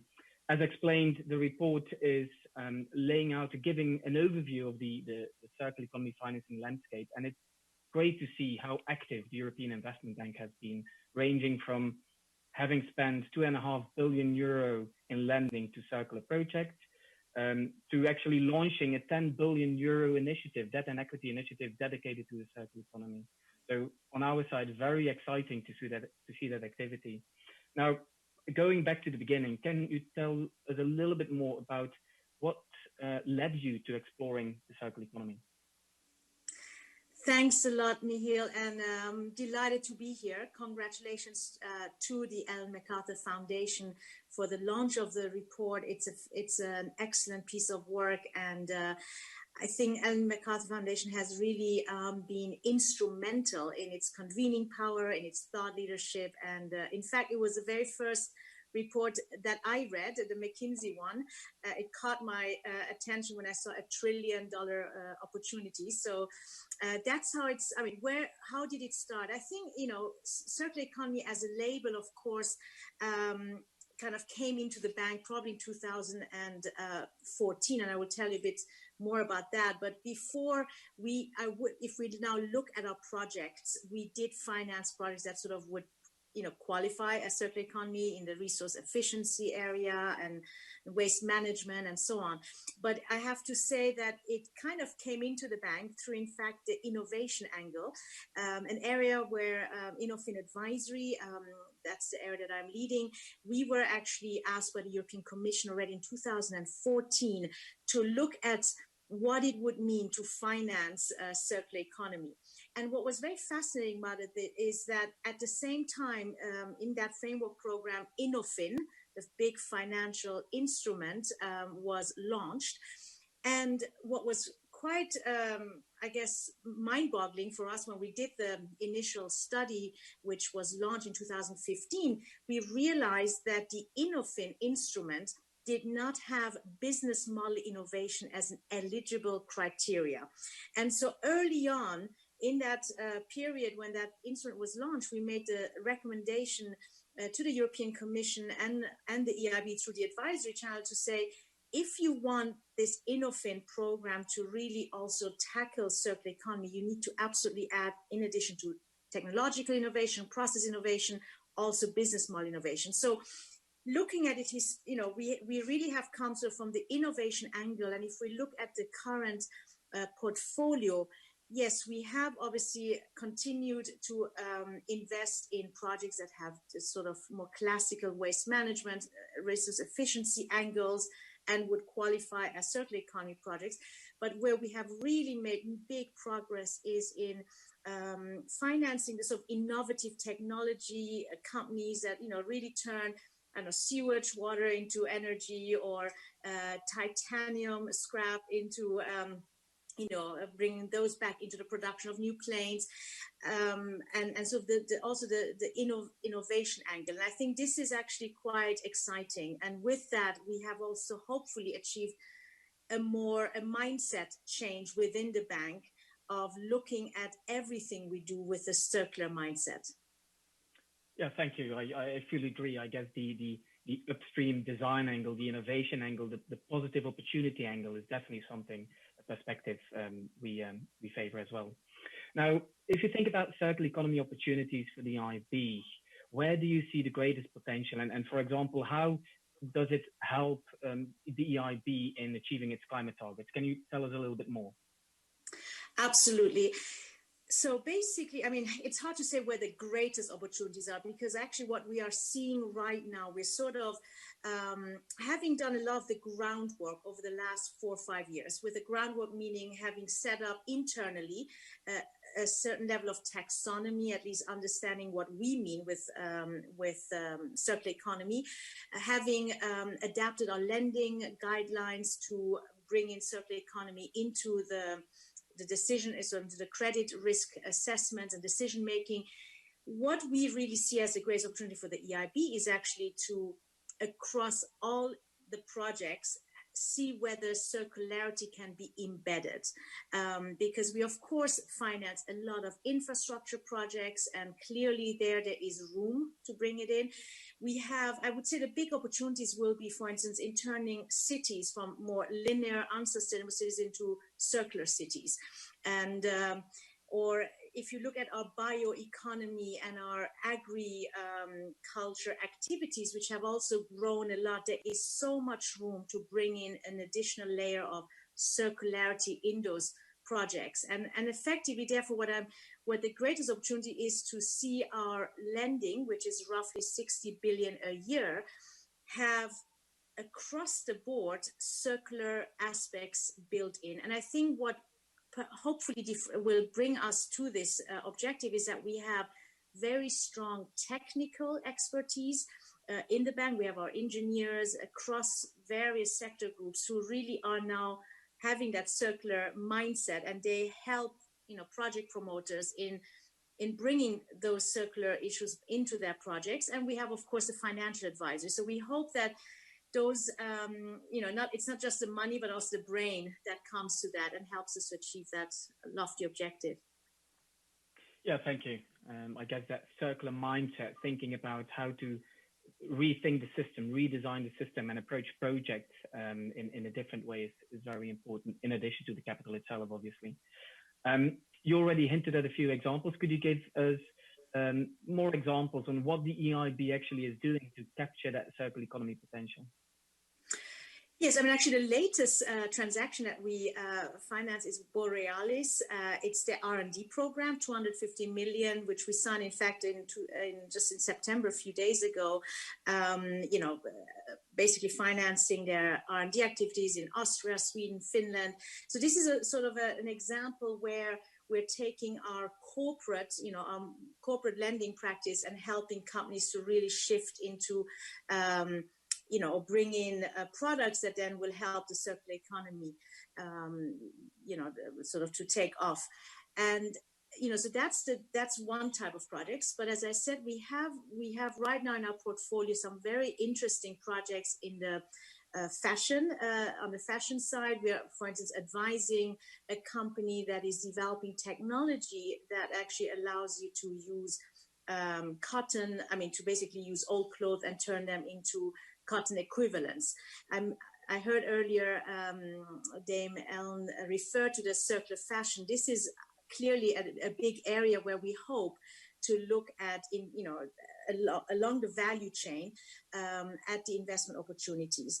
I would say on the plastics front, we also are actively, we're doing actually a study on plastics and the value chain of plastics, and we see quite a lot of interesting investment opportunities on the plastics front, but also the replacement of plastics. And here we see on the circular bioeconomy space, also very interesting projects where you are looking at the demonstration phase, and you need to really then bring in, more debt type financing into it. So I would say, the EIB, therefore, in that sense, we would like to look at it across the board. And I would certainly invite any promoters that are operating, or certainly the financial sector, who are also very actively working with us, meaning the banks, some of them you mentioned earlier, they have these big credit lines. Very often they come to the EIB for a risk sharing on their portfolios, because with that they get some capital relief and they can actually have their money go further. Yeah, thank you. And great to see those examples coming from a few key sectors we're also looking into. And by the way, in the paper, we do an analysis of 10 sectors within the entire economy. And while opportunities can be found across the economy, it turns out that plastics, fashion, and agriculture and food are those on top of the list in terms of growth potential in the near term of circular practices. Now, looking ahead, where do you see circular economy financing going at the IB over the coming years, but also more broadly in general? Do you have any thoughts on that one? Yes, we are starting a new financial sort of framework period in 2021, and it's really heartwarming for those of us who have been now working this space to see that circular economy is sort of on the lips of all the commissioners, Frans Timmermans, but also President of the European Commission. It's sort of, I don't think 7 years ago it was sort of as present as a concept, and therefore as part, it's a key pillar of the EU Green Deal, and with the systemic change that it requires, I think for the EIB as a bank of the European Union, as a climate bank, we just see huge opportunities. Specifically, looking at Horizon Europe, for instance, we have, as you know, the missions approach. We have 5 missions, of which 4, if you think of them, have circularity embedded in them. Whether it's clean cities, whether it's clean oceans, whether it is climate adaptation, whether it's food and soil. And then the 5th mission is cancer. But I bet, if we put our head around it, even cancer may have some elements of circularity. That's maybe for your foundation to look at.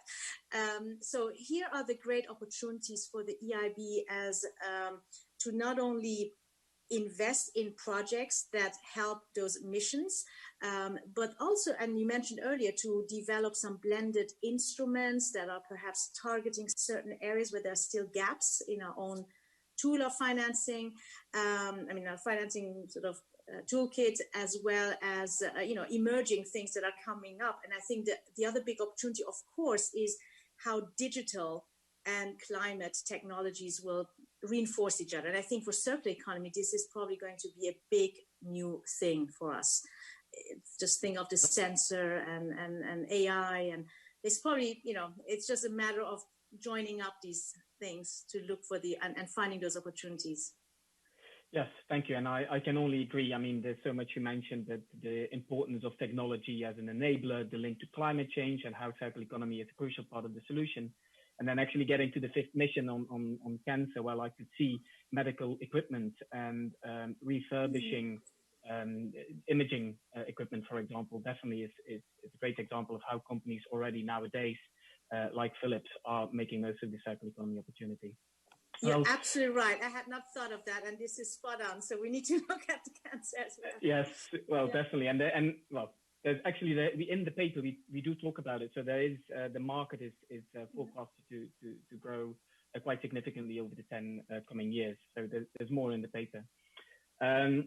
Shiva, thanks a lot for being here today with us and sharing your insights. I'm very much looking forward to following up with the IB and seeing how you continue to seize the opportunities and bring forward the circular economy. For those in the audience that are interested in hearing EIB's Vice President, Emma Navarro, BlackRock CEO Larry Fink, and many other senior executives from the financial services sector talking about the circular economy opportunity, I'd warmly welcome you to have a look at the Foundation's webpage focusing on finance, where you can also find our position paper. Thank you very much. And Ash, back to you. Thank you so much, both. That was a fascinating discussion on finance. We're now going to take a very short break where we'll be playing a video about a business called Suncrafters. This is one business that was on a list of 39 circular solutions that Citra has just released. We definitely recommend you check that out. After the video, I'll be joined back in the studio with my colleague Miranda Schnittke, who will be talking to us about policy, and we'll be bringing in some more online guests as well.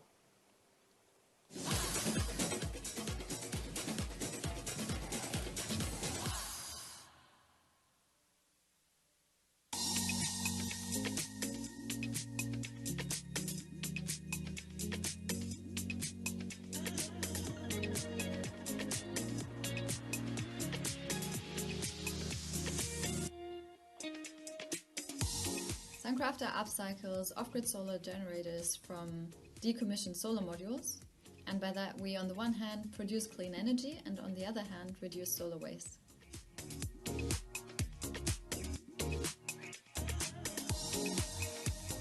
Suncrafter products are circular, they're off-grid, and they're solar powered, which is already a pretty unique combination in itself.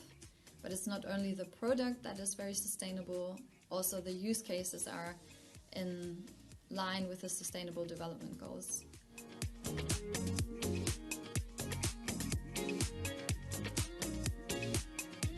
Investments will follow suit as soon as there is reliable and predictable financial value in a circular product. And therefore, I think it's to policymakers to set economic incentives on the one hand, potentially tax cuts, for example, and on the other hand, provide a really reliable legislative framework for the circular product. Only if those two are given investment as well as customer trust will follow suit.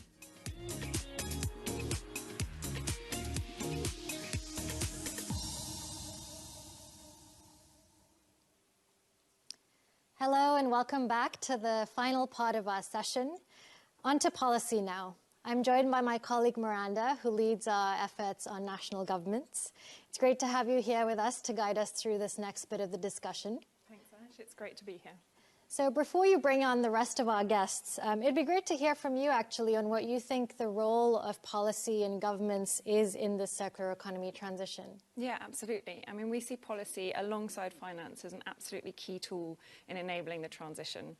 And across our work, I think we're starting to see that emerge in certain areas. So particularly around upstream choices, policy has a key role to play. It can inform and support design decisions and business model decisions that Shiva was just mentioning, to help make those become the norm. And that can be across all the different sectors that we're thinking about here. On the other side, it can also really help us move from like the system that we currently have with a bit of waste management as the focus to actually moving to resource management. And that can work for materials and nutrients. And that's quite an exciting area because there are lots of different loops to think about there. So moving to resource management is something that policy can really help with. And then thinking about the economy as a whole, policy has a really important part in helping to make the economics of the transition work at scale, because there are a whole raft of economic policy instruments that can help move us in that direction. And then actually picking up on that topic of investment and finance, policy also can use its financial capabilities and investment capabilities to steer and to guide investment towards infrastructure, innovation, and also the skills that we're going to need as we go forward. So it's really a really broad range of areas, and I think through all of those things, what policy in particular can do is really set a direction of travel. And in setting that direction of travel, it's giving a sense of direction for all the other actors in the system. And that's also why it's really important to bring in lots of voices into the policy discussion. So how that dialogue plays out, how policies are developed, how they're implemented, I think that's an equally important part to think about the development of policy as well as what the specific policies are. So it's a broad framework, but I also want to make sure that we bring in some voices of the experts that we have here today. I'm really delighted to be joined by Carolina Schmidt, who's the Minister of Environment for Chile, as well as Lena Prip-Kovac, who is the Chief Sustainability Officer at IKEA, and also Shardul Agrawala, who is the head of the Economic and Environment Integration Division at the OECD. So welcome, everyone. I'm really glad to have you here. And we're going to just try and get a glimpse, we don't have too much time, but a glimpse into what is happening in policy, and the Minister will help us with that, how this supports and impacts on business. So I'm delighted that we have IKEA here today, and also what more is needed. And I'm going to explore that a bit with Shardul as we go forward. So hello and welcome everybody. Minister Schmidt, thank you so much for being here and making the time. Chile is in the process of developing a circular economy roadmap. So I'd love it if you could tell us a bit about why Chile picked up the opportunity of circular economy, what you want it to achieve for Chile. And also, I have to ask this, how has the pandemic affected your commitment to that? How is it going forward? Well, thank you a lot. It's a real pleasure to be here today. In Chile, we have a dream to have a country without garbage and a more inclusive and sustainable development. And for that, circular economy is key. This is why we are building our roadmap to circular economy, and we are doing, in a sense, to be a long-term view with the participants of all sectors, private sector, public sector, and the academia, so we can decide how to transform the way we produce and we consume in our country with this view in mind. And we are very happy of the results we are having, a full participation of all sectors, and we are setting clear goals that must be not only in numbers and how efficient this is for our economies, but especially how good is for our people. So we are setting goals for all sectors that have to do, with a social pillar, how affecting people, and economic impact and environmental impact. We are setting a goal for 2040, we get more than 180,000 new formal jobs of, circular economy jobs, as well as to increase our recycling rate from our actual 14% to a 65% of recycling in our country. And regarding your question about the pandemic and what has been easier and what has been more difficult, and let's start saying that nothing has been easier with this pandemic. It's affecting in a very severe way. And the main thing that we can see very fast is the disruption of the recycling chain in our country. So we have to develop very fast a plan to go and help of the people, of the jobs that we've been losing, especially informal jobs that are now in the recycling chain in our country, to go and help that and do not cut the recycling opportunity to accelerate our transformation to a low carbon, sustainable and circular economy. So that's why we are using the recovery plan for the COVID-19 to put a special investment, 30% of all the investment that will be done for the recovery of the COVID-19 and create jobs in a fast way that is specifically for sustainable projects, circular economy projects, and projects that go for the climate action. So this will help to make this very hard thing that has been the COVID pandemic, also an opportunity to accelerate this transformation. Okay, great. I mean, it sounds like you mentioned you're working on lots of different sectors, and you mentioned plastics, you mentioned looking at the recycling and waste management sector and how you can move that forward. How are you working with business in this? Because I know that in your development of the roadmap, I think you've got multiple people feeding into that. So how does that dialogue with business and the input from business support you? Well, participation of the private sector is key because they're a strong, we say, motor of the economy, and they are convinced of the benefits of changing to the circular economy is very, very important. Circular economy is not only good for our, planet, it's also good for the pocket to, use less energy, to lose less of our raw material and use it better, in a better way, to move from, all kind of production of products to change that for giving services has a strong advantage for the economy and for people's lives. And that is why, we are working very strong with the private sector. We have an agreement with the private sector. We were one of the first countries to do that with the Helen MacArthur Foundation. We have this plastic agreement with the private sector that, for example, now by 2025, all our plastic packages will be 100% compostable or reusable or recyclable. So this is, it's a big change in a very few years because we are now with a very low rate of recycling in our country. We passed the law also, of the REP law, the extent responsibility of the producers. But with this agreement with the private sectors in plastic, we will go much further the application of this law. And I think this is really, really important because the leadership that the private sector shows in this change can help us to move much faster. Okay, great. Thank you. And you're really starting to highlight the economic benefit that comes from this, the social benefit, the importance of the jobs. Of course, there's an environmental side to this. I just want to think beyond Chile, just internationally.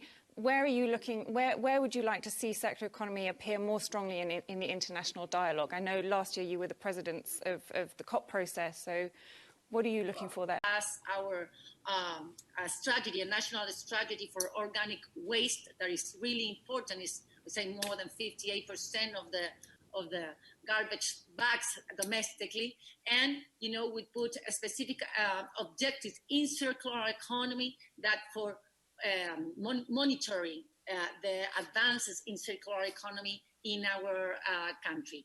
We're also working in APEC for a plastic way to see a more international agreement on plastics, and I think this is very important. What happens in the past, plastic pollution has no boundaries. So what other countries do affect us. We're seeing this in our beautiful Eastern Iceland, how is, receiving all the plastic from this huge plastic island that are already on the oceans, and we see the microplastic arriving to our coast and our beaches. So we are working to put an international agenda on plastic in APEC. We have approved a roadmap for all literary debris that include plastic pollution, and this is all the plastic litter in the APEC, and also working in Latin America for a common roadmap to address the plastic problem. Okay, great. Your enthusiasm and commitment is totally shining through in all of this, and there's so many topics that you mentioned there. I want to bring in Lena at this point because Minister Schmitz touched on plastic, touched on the opportunity in food. Lena, you work for a very large multinational business, IKEA, which is known to many people. You operate around the world. Furniture is the core thing you're identified with, but there's many other parts to your business too. Before we jump into how policy can help you on your transition, can you just give us a very brief flavour of IKEA's commitments to circular economy so that we can sort of set the scene briefly? Absolutely. But first of all, I would actually like to say thank you for the very inspiring roadmap from Chile. This is really inspiring to see that how we can collaborate from a business and a government perspective and see the same vision as you saw. So very inspiring. IKEA is working today in the total transformation of becoming a circular business. By doing this, we of course have to look internally first. So we have been spending some time to really understanding that this transformation hits every part of our business. We need to look at the product design. We need to look at the supply chain. We need to look at the logistics setup, the way we're going to meet customers separately and differently in the future. So it is a total transformation. But with this commitment, we also get to know our business much better.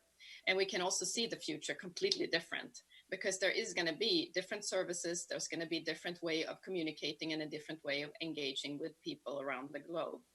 But what is also really inspiring in the presentations before is, of course, that everybody has to be around the table, because we do have a commitment of becoming a circular business by 2030, but we can't do that by ourselves. We're not going to be circular in a non-circular economy. So I think it's going to be very inspiring to see how we can get many different actors around the table. And as you said yourself, actually, in the beginning, policy and policy making can set the direction. But I would say that even more, policy making can actually scale up, it can speed up, and it could enable those shifts that needs to happen, because this is a systemic change across businesses and across many actors of society. Great. So how can policy help you in IKEA with your transition? What are some of the key areas where you're looking for policy to come in and change the landscape so you can move forward faster?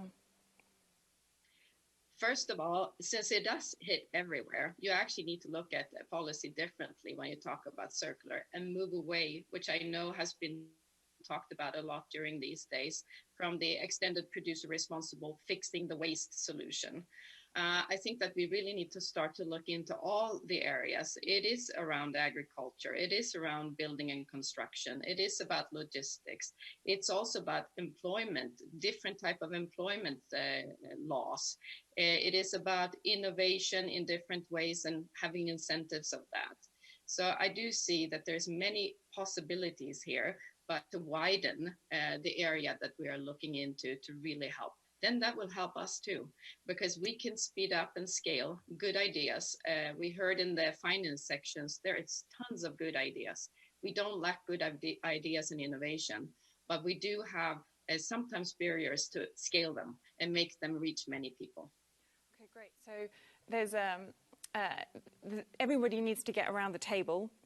We also need to slightly shift our thinking. How do you see public-private engagement going forward? There's certain, I think you mentioned to me before, a point about sort of our capabilities and our skills in taking this forward. What are your reflections on that? I think that it is that we are actually moving in. I think we should invest in competences in many different areas, and that we together actually can come around the table and look into many different shifts here. So it's not one definition of it. It's not just classification of waste. It's not just how we transport. It's not just how we solve and clean up the broken chains. It is really looking into the prolonging of materials in society that could be reached by many people. So to come together and work maybe in different setups than we have done in the past will be very useful. Okay. And last question before I bring in Shardul. There's often there's discussion about needing policies that are locally appropriate, but also policies that are aligned at an international level. And since you are a multinational, I just wondered what your reflections were on that. Where do you see the balance? What are your thoughts? With my previous speakers here, I think that that was very evident. We need to have a common language, a common agenda on an international level in order to actually make these big shifts. From an international company's perspective or organization perspective, that helps a lot in order to transition. But then on local level, you need the incentives. There is many different situations on a local level that needs to speed up. You can have incentives of different things to build up new infrastructure. But even there, of course, to have the common agenda together will help. So you need to have the local incentives and build up there, but you also have to have the common language on the international level. Okay, so there is agency for policymakers at all different levels. So the local city policymakers, state policymakers, national policymakers, and then them all coming together at an international scale, which is a perfect moment actually to bring in Shardul, because you work at on national policies and questions of international alignment. Is that a fair summary of the where circular economy appears in your work? To a large extent, yes. We also work at the subnational level, so some of my colleagues are also working at the city level, for example, and we also try to work quite a lot on harmonizing best practices across jurisdictions, and also looking at transnational issues, particularly the role of international trade in the context of the circular economy. So yes, there's a central focus on national policies, but we also go a couple of levels down and also look at the transnational dimension. Okay, great. Well, you just mentioned there the topic of policy alignment. Often in circular economy discussions, we're looking for new policies. How can we change the system? But I think you've done some work on also looking at where existing policies could be more effective if they were more aligned behind the sort of circular economy outcome, that vision that we're aiming for. Can you shed a bit of light on this policy misalignment question? Right, absolutely. I mean, Ellen MacArthur Foundation, really struck a chord when you publicized, the notion of the butterfly diagram about the circular economy. And if I had to give an analogy for misalignments, I mean, what we have right now with national strategies is the butterfly of a circular economy fluttering above underlying misalignments in many policy jurisdictions. So let me just give you some examples of these misalignments. I think to make circular economy work at scale, we need to, it's not just about creating the playing field, it's about leveling the playing field between primary materials and secondary materials. I mean, we need to make secondary materials more economically attractive. And to do that, as a first measure, we need to cut down on subsidies for primary material extraction and use. And in many countries, for example, subsidies for metals extraction, primary metals, run into the billions of dollars. So I think that's one of the underlying misalignments that currently exist that needs to be addressed. Another issue is how we tax different factors of production. So if you look at the EU, for example, the taxes on pollution and resources are less than 1%. Taxes related to environment more broadly are 6%.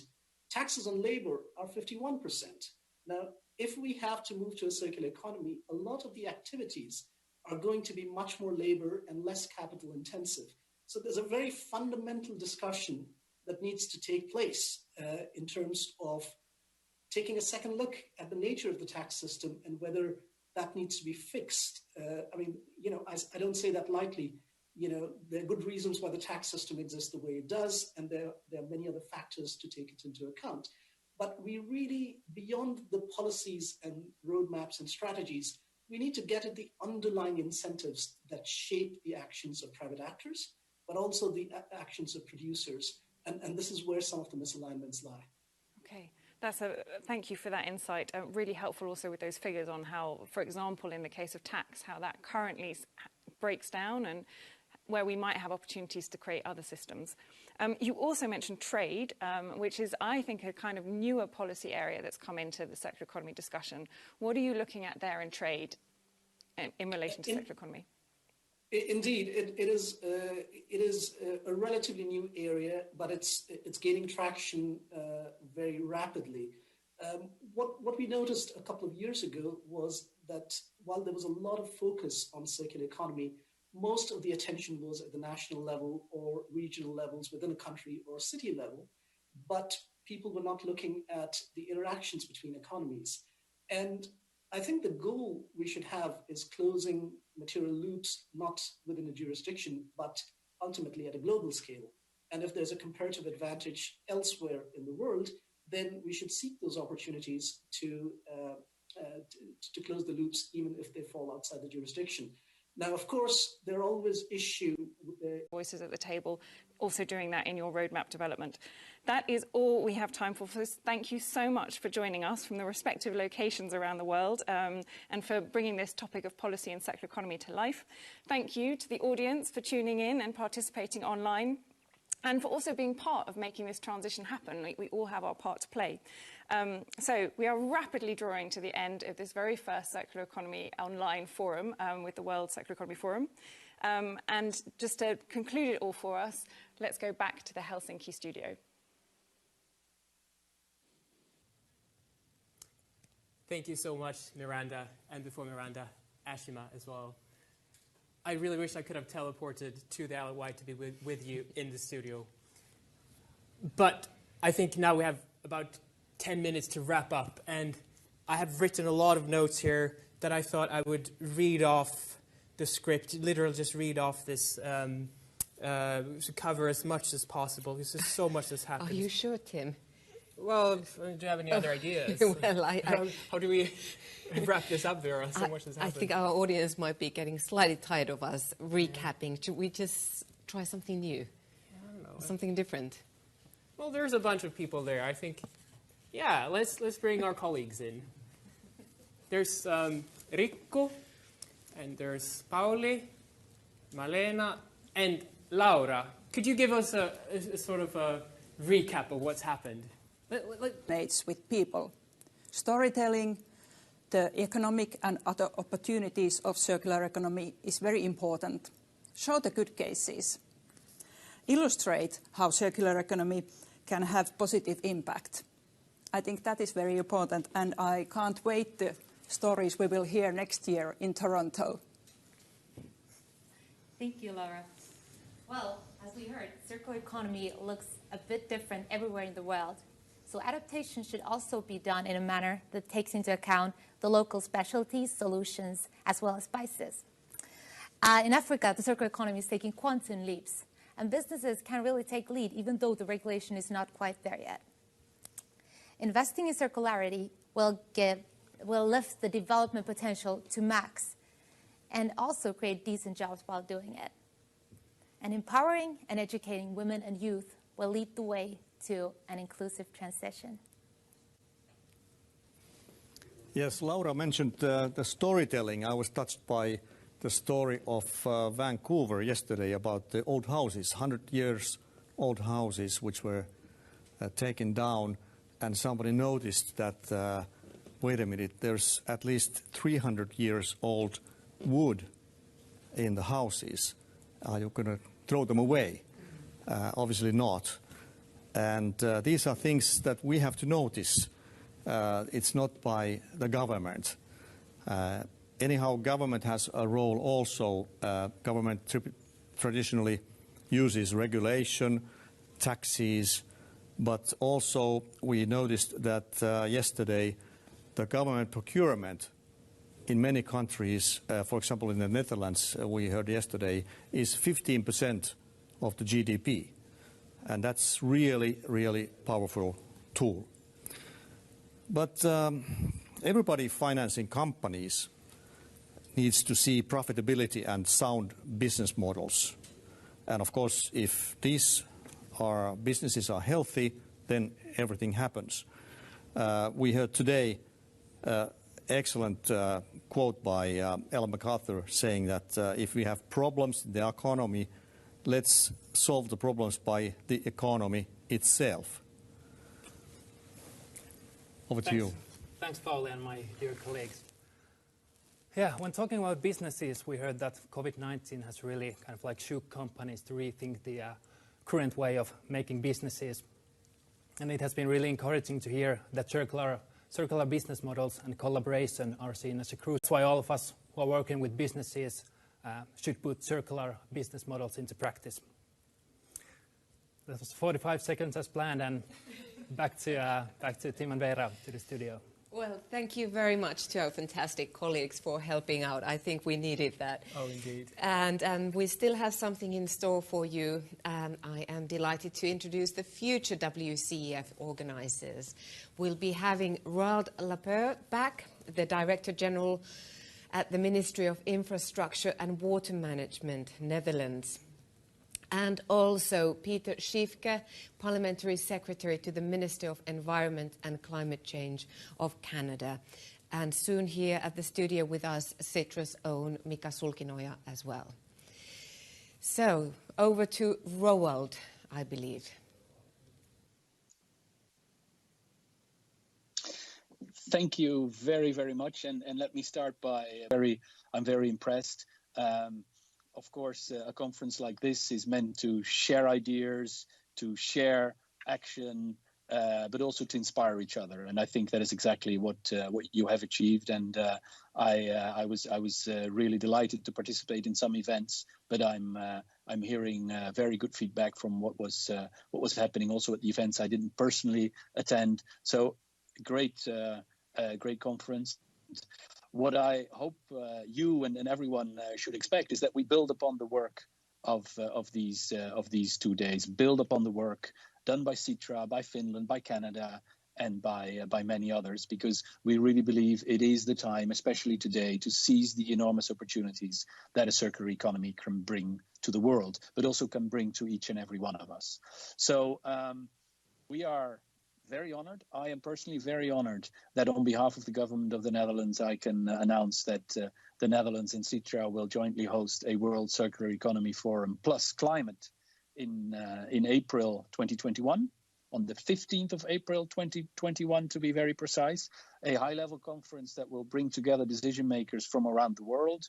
And the main theme of this World Circular Economy Forum plus Climate is what is in a name, climate. And I think these 2 days, many have emphasized that 50%, almost 50% of all greenhouse gas emissions in the world are related to material use. And this, for us, was the main reason to believe that we should and can and must give attention to that fact, because we cannot do this alone. We need to do this together as countries, as businesses, but also as consumers and as citizens. I realize we have big shoes to fill after what I've seen those 2 days, but I'm happy to take over the baton and try to make as good as a conference as you have done, and then, of course, hand the baton on to Canada again, because we have much more, I think, in store next year when it comes to the World Circular Economy Forum. Thank you very much. Thank you very much, Roald, and thank you for the words of encouragement as well. And next we will go over to, I believe, to Canada. Well, thank you very much, everyone, and thank you, Mr. Lepere. Bonjour et bonjour tout le monde. We've had so many important and inspiring discussions during the WCEFonline, with more to come at the event in the Netherlands. I agree 100%. I think we have some big shoes to fill, but I think we're up to the task. These conversations are incredibly important. One thing that is clear from our discussions today is that we all fully understand the enormous opportunity that the circular economy presents to us, and will help us respond to the crisis we're facing from not only the pandemic, but from climate change and from biodiversity loss. And that's why I have to say we are very excited as Canadians that these discussions will continue at the WCEF 2021 in Toronto from September 13th to the 15th, 2021, because it's going to mark the first time that the annual forum is held in North America. It's not only going to bring dynamic new voices to the global conversation and take an in-depth look at circular opportunities in North America and in the global context, but it's also going to explore game-changing actions and systemic changes that are needed to accelerate the global circular with the Netherlands and with all of our partner organizations to develop an exciting program. And we look forward to actively engaging with all of you again in this conversation. And I hope to see many of you, if not all of you and more, at the WCEF online forum that will be held in Toronto next year. Donc, merci beaucoup tout le monde. Have a wonderful rest of your day or evening, depending on where you are. Merci beaucoup. Thank you very much to Peter Schiefke and Roald Lepere. And as you can see, this is how the WCEF baton moves forward.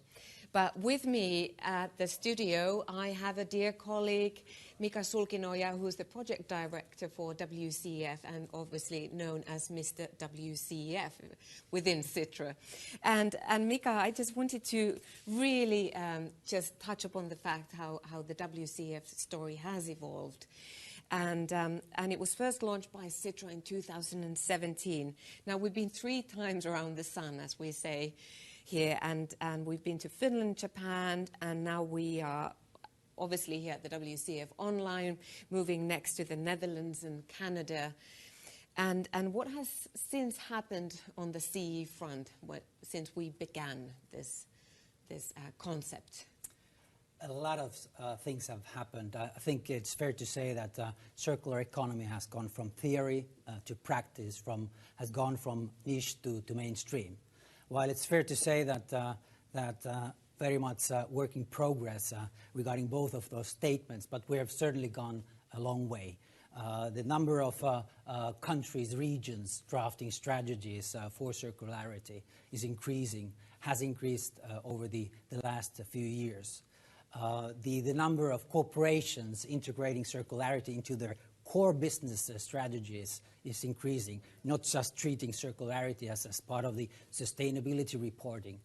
But perhaps the most intriguing thing for me is the entrepreneurial, the innovation landscape. We had the opportunity as part of the preparations to take a peek, radar the whole globe, what is happening, what is bubbling under in terms of innovations.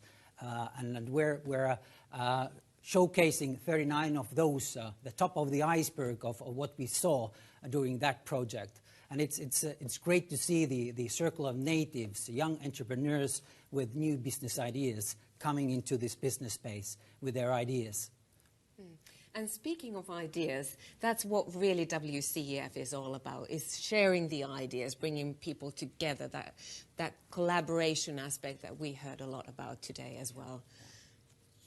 That's true, and we like the idea of storytelling. People do need to know what the success looks like Ellen MacArthur today said.